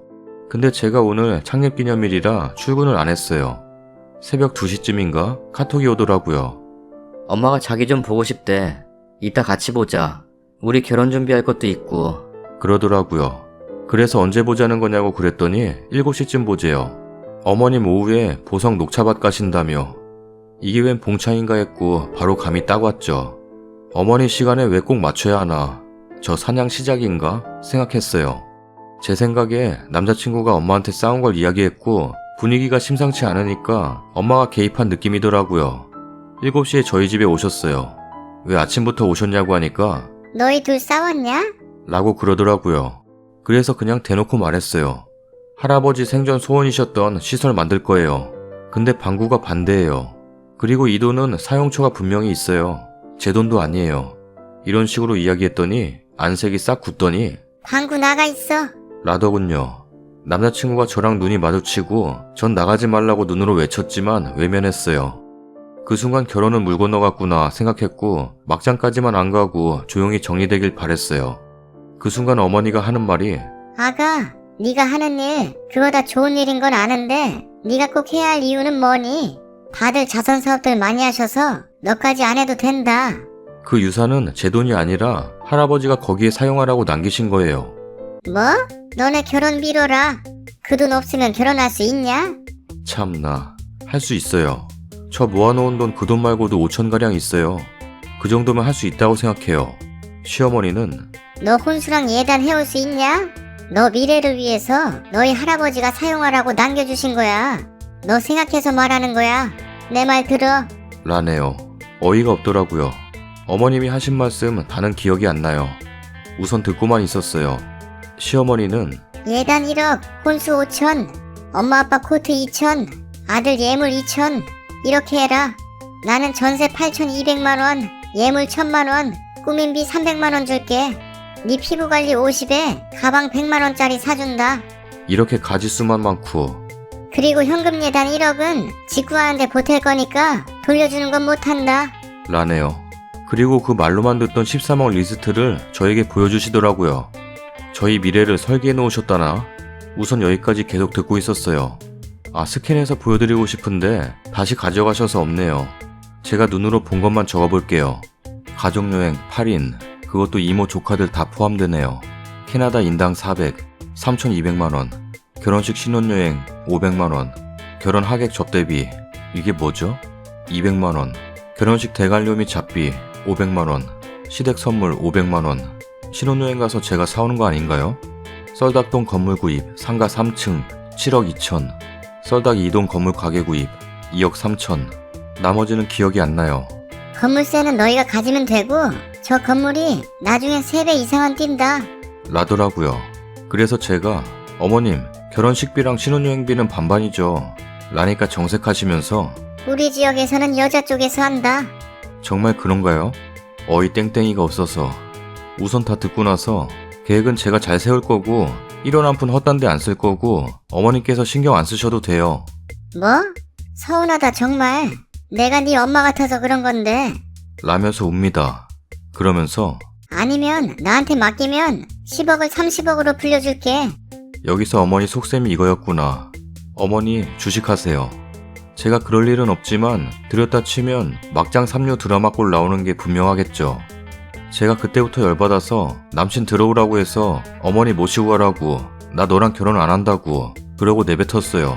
막 덜덜 떨리고 손발도 덜덜 떨리고 눈물도 펑펑 나고 그때부터 님들이 말한 대로 절 달래고 사탕 먹이고 비행기 태우고 전 그냥 됐다고 저 얘랑 결혼 안 하겠다고 헤어지겠다고 했더니 시어머니 하는 말 돈에 눈이 멀어서 남자 버린 년. 너 지금 방구랑 헤어지면 다시 만나게 되는 남자는 네 돈 보고 오는 남자들이야. 너처럼 행동하면 실속은 없고 아랫돌이 평생 이 남자 저 남자한테 먹히는 년 된다. 라면서 막말을 하네요. 그 소리 듣고 울며불며 나가라고 소리치고 저 정말 그런 소리 처음 들어볼 뿐더러 이 남자가 처음이었고 정말 내 옆에 아무도 없음을 원망해요. 네이트판에 댓글단 언니 동생 친구들이 제 친구이고 언니이고 동생이에요. 제가 학창시절을 죄다 영국에 있어서 한국에는 친구가 없고요. 회사도 외국인으로 구성돼 있어서 저에게 이런 도움 줄 사람은 없어요. 둘이 나가더니 남자친구가 다시 들어와서 울며불며 매달리더라고요. 잘못했어. 우리 엄마 지금 열받아서 그런 거야. 이해해줘. 아빠가 요즘 힘들게 하셔. 그건 내가 할 바 아니야. 헤어져. 라고 했더니 막 무릎 꿇고 펑펑 울어요. 그래서 제가 돈이냐 나냐 했더니 당연히 너지. 그럽니다. 그럼 그 돈 내 맘대로 한다. 막말로 네 돈도 아닌데 네가 상관할 건덕지조차 없어. 그건 나중에 생각해보자. 화 풀어. 라면서 끝까지 제 돈에 미련을 갖더라고요. 여기서 이성을 잃었습니다. 야 이 방구 같은 방구야. 너 그동안 내 돈 때문에 만났냐? 이 돈 내 할아버지가 어려운 사람들 도우라고 물려주신 돈이라고 했냐 안 했냐? 이 돈 갖고 싶어? 돈보다 나라며. 왜 그러고 살아? 너를 그동안 만난 게 후회돼. 너랑 결혼하려고 생각했던 내가 너무 안타까워. 돈 앞에서는 장사 없다더니 다 헛소리였어. 너 같은 자식은 평생 니네 엄마 주머니 안에서 썩어 살아야 돼. 거지 같은 자식아. 꺼져버려. 재수없어. 라면서 남자친구의 달팽이관을 계속 때렸어요. 그냥 맞고 있더라고요. 한 10분 때리다 너 가라 이제 됐다 하고 그냥 보냈어요. 하고 싶은 말은 많지만 그냥 이야기할 이야기 상대조차 안 된다고 생각하니 입이 아프네요. 너 같은 놈 됐다. 난 할아버지 말대로 유언 따르고 내 맘 내 인생 그대로 받아들여줄 그런 좋은 남자 만날 거니까 너는 꺼져 라고 했어요. 그놈 보내고 바로 컴퓨터 치는데 9시가 좀 넘었네요. 2시간 내 벌어진 일이에요. 그때 했어야 한 말이 지금에야 떠올라서 아쉽네요. 뭐 지금 후회하면 뭐해요. 시간이 지났고 똥발받고 액땜했다 생각하니까 마음이 더 편해요. 지금 핸드폰으로 어머니가 문자로 조울증 걸린 사람 마냥 방순아 미안해. 내가 미안하다. 야, 이 된장 같은 게 돈 많으니까 좋냐? 방순아, 지금 마음 많이 안 좋지? 야, 이년이 배는 게 없냐? 라면서 사과했다 화냈다 하는데 쿨하게 핸드폰이나 바꾸러 가야겠습니다. 마지막으로 댓글 달아주신 분들 감사드려요. 정말 공감 많이 하고 자신의 치부까지 드러내시며 저 공부시켜주신 거 감사드려요. 마음으로나마 소주에 노가리 한잔하며 우리 다 풀어요. 저도 인생 공부했다 치고 저 돈은 제가 저 나름의 계획을 세워서 나중에 할아버지 볼 때 면목 있게 잘 사용할 거예요. 감사합니다. 사랑합니다. 그리고 미안합니다. 그리고 강하게 살게요. 카톡에 거짓들이 많아서 제대로 된 위로를 받을 수 있을까 생각했는데 아직 좋으신 분이 많아서 좋습니다. 감사합니다. 마음도 쾌쾌한데 벚꽃이나 보러 다녀와야겠어요. 오늘도 이런저런 고민을 겪고 있는 여러분들 화이팅 하세요. 댓글입니다. 가족여행을 왜 며느리 유산으로 보내? 본인네 돈으로 가야지. 어이 상실. 그리고 현금 예단 1억? 집값에 보태? 본인들은 집값에 8천만원 보태면서 여자한테 1억 보태라는 거잖아요. 남자는 집값에 이것저것 해서 1억이고 여자는 예단비, 남자 부모 코트, 남자 예물만 해도 일단 1억 4천이네. 그리고 뭐 신혼여행비도 여자 보고 내라지? 완전 여자 돈으로 결혼시키고 여자 돈으로 남자네 가족여행 가고 남자네 엄마가 돈놀이 하겠다네. 그리고 그게 아니더라도 헤어지겠다니까 저런 소리나 해대고 아무리 남친이 글쓴이가 원하는 대로 해주겠다고 해도 나 같으면 절대 용서 못하겠네. 다음 사연입니다. 시어머니는 보통 분이 아니세요. 동네에서도 쌈딱, 욕쟁이 등 별명이 많으시고 아무도 어머니를 안 건드리세요. 시장 통해서 장사를 하시는데 아주 유명하세요. 어머니, 언니, 동생들, 시이모들도 아주 장난 아니고요. 모였다 하면 며느리 욕을 하시죠. 나왔을 땐 내 욕도 엄청 하시겠죠. 별것도 아닌 일에 아주 쌍욕을 하세요. 집에서 놀면서 헬스장을 다녀? 방구 아침밥 안 먹이냐? 너는 건망증이 참 심하다. 엄마라는 년이 집에서 뭐 하길래 애가 아프냐? 아주 감기를 달고 사네. 방구 술 좀 끊게 하지 그것도 못해? 암튼 귀가 따갑도록 해요. 근데 며느리들이 다들 착하고 이쁘고 잘 살고 자식들도 잘 키우고 그래요. 저희도 자랑이라면 자랑이겠지만 48평 브랜드 아파트에 자식도 아주 똘똘하게 잘 키우고 있어요. 근데도 어머니는 불평불만이 아주 심하세요. 누구 덕에 이렇게 사는지 아예 모르시고요. 저는 어렸을 적 엄마 없이 아빠와 남동생 셋이서 살았어요. 방 한 칸에 참 가난하게도 살았어요. 아빠는 사춘기 되기 전에 내 방을 만들어줘야 한다고 열심히 돈을 모으고 일만 하셨어요. 전 늘 커트머리에 옷도 친척들이 물려준 옷을 입고 목욕은 일주일에 한 번, 일요일날 목욕탕 가는 게 다였어요. 피자, 탕수육도 성인 돼서 먹었던 것 같아요. 동네 통장분이 안쓰러워서 아빠도 계신데도 동사무소에 소년소녀 가장으로 올려주셔서 학교도 무료로 다니고 쌀과 도서 상품권도 동사무소에서 탔어요. 그때는 너무 창피하고 그래서 동생 시키고 그랬는데 참 고마운 일이죠. 대학도 못 나오고 고3 때부터 취업 나가고 동생도 마찬가지로 취업 나가 열심히 돈을 모았어요. 방 3칸짜리로 이사가고 빌라를 사고 아파트로 이사가고 점점 형편이 펴졌어요. 돈을 쓸 줄 몰라 모으기만 했거든요. 보험도 하나하나씩 참 많이도 들었네요. 전 목표가 있었거든요. 내 자식 낳으면 나처럼 살기 안 할 거라고, 엄마 손에 이쁘게 키우고 하고 싶은 거 다 하게 해줄 거라고 다짐했거든요. 제가 어릴 적 학원을 다닌 적이 없어요. 늘 피아노 학원 앞에서 친구를 기다리고 피아노 가방을 들고 싶어서 내가 들어줬어요. 그 친구는 아주 착한 친구예요. 아무튼 남동생도 월급을 통째로 저에게 맡기고 용돈을 타서 썼어요. 지금 남동생도 30평대 아파트 자가로 살고 있고 2억 넘는 장비, 차도 가지고 있고 전문 기술직이라 돈도 많이 벌어요. 결혼해서 잘 살고 있어요. 아빠는 제 결혼식, 동생 결혼식도 못 보시고 돌아가시고 아빠랑 살던 집은 제 명의로 했고 동생 결혼할 때 1억 줬어요. 집은 안 팔고 전세 줬고 지금 살고 있는 집 3분의 2는 제가 보탰어요. 분명 남편한테도 애 낳으면 일 안 하고 살림만 한다 했고 남편도 동의한 부분이에요. 임신하기 전에 돈도 열심히 모아서 5천 넘게 모았고 새 아파트 들어가기 전에 없는 거 없이 다 채웠고 어머니 예단도 빠짐없이 했고 우리 애한테 들어온 돈은 빠짐없이 저축하고 애 낳았을 때 받은 돈, 산후조리하라고 받은 돈, 100일 돌잔치 할 때 들어온 돈, 단돈 10,000원이라도 다 저축했어요. 또 따로 보험도 들고 교육보험 20만원씩, 주택청약 20만원씩 들고 있고 지금은 저보다 부자예요. 제 주변 사람들은 어떻게 하면 너처럼 살 수 있냐고 대묻습니다. 육아에 대해 살림에 대해 저한테 물어보고 살림 왕이라고 내조 왕이라고 칭하는데 유독 어머니만 저에게 불만이 많으세요. 부모 없다고 무시하나 할 정도로 없던 자격지심이 생겼어요. 애들 어린이집 보내고 뭐하냐? 일은 안 하냐? 나는 이날 평생 쉬어본 적이 없다. 네 팔자가 참 더럽다. 엄마 없이 자라고 아빠 일찍 돌아가셨으니 좋은 팔자는 아니죠. 그리고 거지 같은 시댁 만나서 진짜 더럽긴 하죠. 근데 대놓고 저리 말하니 도른 여자인 줄 알았어요. 그래서 집안이 뒤집어졌죠. 어머니는 고세 남편한테 고자질했냐? 라면서 발 동동 구르면서 우셨어요. 나중에 사과했는데 그 사과도 어처구니 없었어요. 나만 알고 있어야 하는데 괜히 너한테 말해서 미안하다. 라네요. 참나. 그리고 대학 못 나왔다고 무시하네요. 남편 지잡대 나왔는데 아주 대단하다 생각하세요. 그리고 어머니는 정작 집도 없으시고 모아둔 돈도 없으시고 그냥 벌면 버는 대로 쓰시고 막갑하세요. 보험 하나 없다 하면 말 다 했죠. 내가 어릴 적 살았던 집 같은 곳에서 사세요. 솔직히 가기도 싫어요. 남편도 저 만나서 보험 들고 적금 들고 했거든요. 남편 혼자 사는 집 보고 깜짝 놀랐어요. 현관문 열면 바퀴벌레들이 다다다다 숨는 소리가 들려요. 그 후로는 안 갔지만 나 안 만났으면 그런 집에서 살았을 게 뻔한데 참나 저보고 그래요. 우리 아들 더 부잣집으로 장가 보냈어야 했어. 그 말 듣고 또 뒤집어졌고 사과는 받았어요. 제가 어머니한테 그런 말 들으면 남편 쥐잡듯이 잤거든요. 이혼하자고 이혼 서류까지 내밀어요. 그래서 남편이 엄마한테 막 뭐라 하거든요. 사과하라고 닥달한대요. 근데 요즘 어머니가 우리 애를 걸고 넘어지더라고요.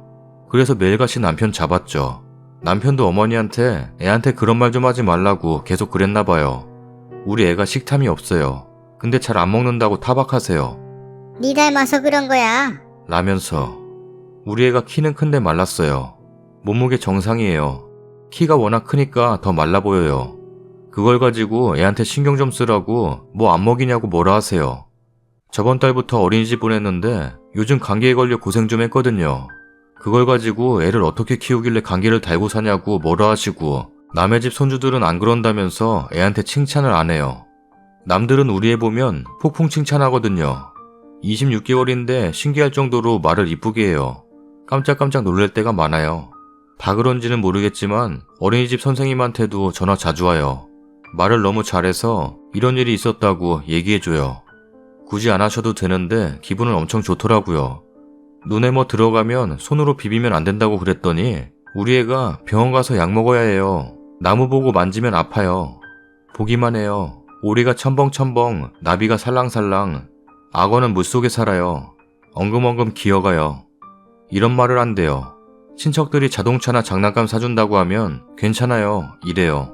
저한테는 엄마 이뻐, 나는 멋져 그러고 엄마 내일 만나요. 제가 운전하면 엄마 천천히 가요. 그림을 그려주면 엄마 할 수 있다 화이팅. 제 주변 사람들은 아주 이뻐하거든요. 집에 데리고 가고 싶다고 할 정도로. 근데 어머니만 내 자식 흉봐요. 책 사주는 것까지도 뭐라 하세요. 애한테 무슨 책이냐? 돈도 많다. 라면서 비꼬고. 암튼 남편이 매일 뭐라 했나봐요. 며칠 전 남편이랑 대판하고 어머니가 먼저 연 끊자 했대요. 제 전화도 안 받아요. 근데 자꾸 웃음이 나요. 내 얼굴도 핀 것 같고 왜 이렇게 좋은지 실실 웃고 있네요. 댓글입니다. 어렸을 적 피아노 가방이 들고 싶어서 친구 가방 대신 들어줬단 게 너무 마음이 아파요. 정말 수고하셨어요. 시어머니 눈치 보지 마시고 보란듯이 너무 이쁜 아기 잘 키우시길 바래요. 부모 복은 이래저래 부족할 순 있어도 남편 복 자식 복은 있네요. 복 없는 노인네가 일생 단 하나 있던 며느리 복을 걷어차네. 글만 읽었는데도 내가 당한 것처럼 화가 나네요. 사람이 은혜를 모르면 짐승보다 못하다고 했습니다만 무식하면 용감하신 분께서는 절대로 모르실 겁니다. 고마운 줄 모르고 괜히 생트집을 잡고 까내리려 하는 것은 자식에게 제대로 못한 자격지심에서 우러난 자기 합리화일 겁니다. 저 같아도 웃음이 나다 못해 춤추고 싶겠어요. 저런 노인네들 나중에 늙고 병들고 힘이 없을 때까지도 힘들게 해요. 우리 엄마 일하는 요양원에 보면 지아들 자랑, 딸 자랑, 사위 자랑, 자기 자랑, 심지어 20년 전 키우던 애완견 자랑도 하면서 며느리 자랑은 안 해요. 근데 뭐 시킬 때는 며느리한테 전화해요. 두유 보내라, 뭐가 먹고 싶다. 더 웃긴 건 아들이고 딸이고 아무도 찾아오지도 않죠. 한 가지만 당부하고 싶어요. 남편분한테 더 이상 닥달은 안 하셨으면 좋겠어요. 시어머니가 잘못되었더라도 님이 너무 닥달하면 남편분 스스로 감정이 해결되지 않을 때 폭발할 수 있어요. 그런 상황은 안 만드시는 게 좋을 듯해요. 남편분 마음이 지금은 막 나가는 어머니라도 연 끊어버리면 편하진 않을 거예요. 님이 남편분 마음이 위로가 될 수 있도록 잘 토닥였으면 합니다. 후기입니다. 어머니가 남편한테만 연 끊자 하기에는 분이 안 풀리셨나봐요. 며칠 지났는데 화난 목소리로 전화번호 다 지웠으니 앞으로 연락하지 마라. 찾아도 오지 말고 만약 찾아오면 약 먹는다. 니네도 자식 키우면서 엄마한테 이러는 거 아니야. 남편이랑 대판 싸운 날 병원에 실려왔대요. 동선에도 난리 나고 내가 더 살아서 뭐하냐고 그냥 안 보고 사는 게 속편하다고 하시네요. 전 그냥 남편이 그렇게 심하게 어머니한테 할 줄 몰랐다고만 했어요. 근데 제 속이 더 편하네요. 추가하자면 저도 남편 보고 잘해보려고 했어요. 제가 남들한테 잘하는 편인데 남편 어머니니 더 잘했어요. 에어컨, 돌침대, TV 등 고가의 제품도 사달라고 하시고 받으면서도 우리 아들이 돈 잘 벌어서 사준 거라고 그렇게 남들한테 말해요. 제 앞에서요. 남편 저 처음 만났을 때 240 받았거든요. 지금은 올라 350 받는데 빚 없이 사니까 엄청 잘 사는 줄 아세요. 그래서 바라는 게 많으세요. 아들 대학교까지 보내고 고생 많이 했다고 보상받아야 한다고 남들이 뭐 사면 본인도 사야 하고 밥솥 검정색으로 나왔을 때 옆집도 자식들이 사줬다고 사달라 그러고 제습기 광고 많이 했을 때 본인도 사야 한다고 그러고 집이 진짜 좁아요. 근데 요즘은 안마의자에 관심 있더라고요. 운동화는 자전거 버리고 거기다 두면 된다. 자리가 왜 없냐? 라고 그러세요. 제가 요즘에는 안 사드리니까 이제는 남편한테 얘기하세요. 2번 정도 사줬다가 저랑 많이 싸웠어요. 가방이랑 신발이요. 제가 초반에 많이 사드렸거든요. 있으면서 또 사고 왜 그러는지 모르겠어요. 어버이날, 생신날, 명절, 제사 이런 기념일만 챙겨도 되는데 너무 바라세요. 본인은 비싼 화장품만 쓴다고 그래서 설화수에서만 사드렸어요. 어머니 생신날 비싼 소고기집에 가서 배불리 먹었는데 어머니는 2인분을 더 시키는 거예요. 배부른데 비싼 거 사주는데 억지로라도 더 먹어야겠다는 심보인지 결국 고기 거의 남기고 나왔어요. 돈 쓰는 거 아까운 거 아니에요. 저 선물하는 거 좋아하고 베풀면 기분 좋고 그래요. 어렸을 적 받은 게 많아서 지금은 제가 더 많이 하고 하나라도 더 챙겨주고 그래요. 전 어릴 적 쇼핑? 뭘 사본 적이 없어요. 가방, 운동화까지 친척들이 쓰던 거 물려받았어요. 나이에 맞지 않은 옷도 그냥 없으니 입었고 그때는 몰랐어요. 감사하다는 걸요. 어른 돼서야 깨달았던 것 같아요. 중학교 친구랑 쉬는 날 만났는데 전 그냥 입던 옷을 입고 나왔는데 친구가 옷이 그거밖에 없냐며 자기 집 가서 갈아입자고 해서 옷을 빌려줬어요. 참 많이도 빌려 입었던 것 같아요. 제가 용돈은 없고 버스표 2장이 전부였는데 친구들이 분식도 많이 사주고 차비 아끼라고 자기 엄마 차 타고 같이 가자고 해서 버스표도 아끼고 수학여행 간다고 아빠한테 차마 말을 못해 수학여행도 못 갔는데 친한 친구들이 같이 안 가줬어요. 학교에서 같이 놀자고 선생님한테 엄청 혼났던 기억이. 학창시절도 너무 재미있었고 좋은 친구들도 많아서 불행한 적은 없었던 것 같아요. 중학교 때 아빠한테 처음으로 옷 사달라고 했었는데 아빠가 옷은 더럽지 않고 냄새만 안 나면 된다고 깨끗하게 입으면 된다고 잘 타일렀던 것 같아요. 학창시절 전단지 알바했을 때도 옷 같은 건 안 샀어요. 문제집이랑 학용품 사고 동생 사주고 그랬어요. 동생도 착하고 살면서 아빠한테 맞아본 적도 나에게 욕을 한 적도 없어요. 전 사랑을 많이 받았다고 생각하고 가족, 친척, 친구들한테 더 잘하려고 노력하는데 그분들은 정말 진심으로 고마워하고 서로 잘하려고 하는데 살면서 어머니 같은 분은 처음 만나봐요. 해주면 더 바라고 고마워하지도 않고 본인이 받은 건 생각 못하고 본인이 해준 건 몇 년이 지나도 얘기해요. 생색이란 단어도 어머니 만나서 처음 저 단어를 썼던 것 같아요. 주변에 그런 사람도 없고 나도 안 그러는데 진짜 생색내는 게 너무 심하세요. 손주 돌잔치에 돌팔찌한 게 그렇게 생색낼 일인가. 너무 생색을 대놓고 하시니까 차라리 안 받고 말지 그런 생각까지 하게 돼요. 그리고 어머니가 우리 집 열쇠 키도 허락도 없이 가져왔어요.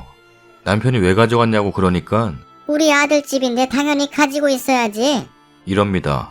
그리고 연락도 없이 갑자기 오세요. 남편이 하도 뭐라 하니까 떠나기 전에 전화 한 통 하시네요. 남편 앞에선 저한테 잘해주는 척을 해요. 남편 눈치 많이 봐요. 남편은 엄마한테 꾸지람도 많이 들었대요. 그래서 엄마한테 살갑지도 않고 나랑 싸우면 엄마한테 전화해서 막 뭐라 하나 봐요. 전 그래 본 적도 없고 어른한테 그렇게 한다는 걸 상상해 본 적도 없어서 처음에는 어머니한테 너무 심한 것 같다고 그랬었는데 이제는 그냥 웃음이 나요. 글로는 다 표현 못했지만 너무 많이 당해서 저도 변한 것 같아요. 그리고 아빠는 정말 고생만 하다 돌아가셨어요. 제가 어릴 적 아빠의 사업 실패, 빚, 사기 등 재산 다 날리고 빚더미에 결국 엄마가 집을 나갔대요. 엄마 기억이 없어요. 엄마 얘기도 못 들었고 사진 한 장 없네요. 저희도 엄마에 대해 기억이 없으니 물어본 적도 없고요. 고등학교 선생님이 자기를 엄마라고 생각하라고 엄마라고 불러보라고 했었는데 그때 엄마라고 불러본 게 다예요. 아빠는 말이 없으시고 잘 놀아주는 아빠는 아니었어요. 사춘기가 되고 커가면서 점점 멀어지는 사이? 대화라는 게 생각해보면 정말 중요하다는 걸 깨달아요. 전 돈 얘기도 꺼낸 적이 없고 중학교 이후로 필요한 걸 스스로 해결했어요. 고민거리? 이런 것도 얘기한 적이 없고요. 아파도 얘기 안 했던 것 같아요. 그 대신 동생이랑은 아주 친구처럼 지내요. 아빠가 아파서 돌아가시기 전에 저에게 많이 후회한다고 그랬어요. 딸이랑 아들이랑 놀러도 다니고 같이 얘기도 많이 하고 술 한잔도 못했다고 많이 우셨어요. 아빠 3개월 투병하시고 돌아가셨는데 그때 가장 말도 많이 했고 친해졌던 것 같아요. 저도 지극정성으로 모셨고 그때 남편이 남친이었을 때 진짜 저보다 더 잘했어요. 비록 3개월이 짧다면 짧지만 그동안 진짜 마음으로 많이 힘들었거든요. 지금 남편이 옆에서 위로도 많이 해주고 아빠도 많이 도와주고 돌아가시기 전까지 아빠가 많이 행복해했어요. 남편이 아빠 목욕도 시켜주고 면도도 해주고 막판에 기저귀도 갈아주고 너무 고마운 사람이에요. 물론 동생도 잘했고요. 그때 생각해서 어머니한테 잘해드렸는데 일이 이렇게 됐네요. 어머니가 저한테까지 못을 박아주니 속이 시원하거든요. 어머니한테 막말 들을 때마다 진짜 속에 못질하는 것처럼 아팠거든요. 가슴도 답답하고. 근데 진짜 속이 너무 시원해요. 남편한테는 티 안 내지만 몇 년 더 살 것 같은 기분? 너무 좋네요. 남편도 어머니 전화 받지도 말라고 당부하네요. 남편이 어머니한테 막 뭐라 했는데 어머니가 어떻게 말을 막 할 수가 있냐? 라면서 소리소리 지르대요. 그래서 남편이 그럼 엄마는 왜 며느리한테 막말을 해? 며느리한테 말도 못하냐? 나는 어른이라 할 수 있는 거고 너는 엄마가 어른인데 어른한테 그러면 안 되는 거야. 라고 했대요. 남편이 어른 같아야 어른이지 엄마가 무슨 어른이냐고. 그래서 연끈치 한 거예요 어머니가. 어머니가 저에게 그랬어요. 방구 착한 앤데 너 만나서 결혼하더니 아주 못돼 처먹게 변했다. 라네요.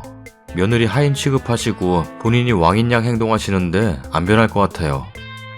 그건 그렇다 치고 시어머니가 멀쩡히 살아있는 친정부모님 유산을 달라길래 우산을 쥐어주고 밖으로 내쫓아버렸습니다. 유산을 달라길래 우산을 줬대. 시어머니가 뭔 짓거리를 했길래 밖으로 쫓아버렸지? 궁금하네. 아마 다들 궁금해서 저거 보겠지? 일단 나는 지금 보러 갈게. 뿅.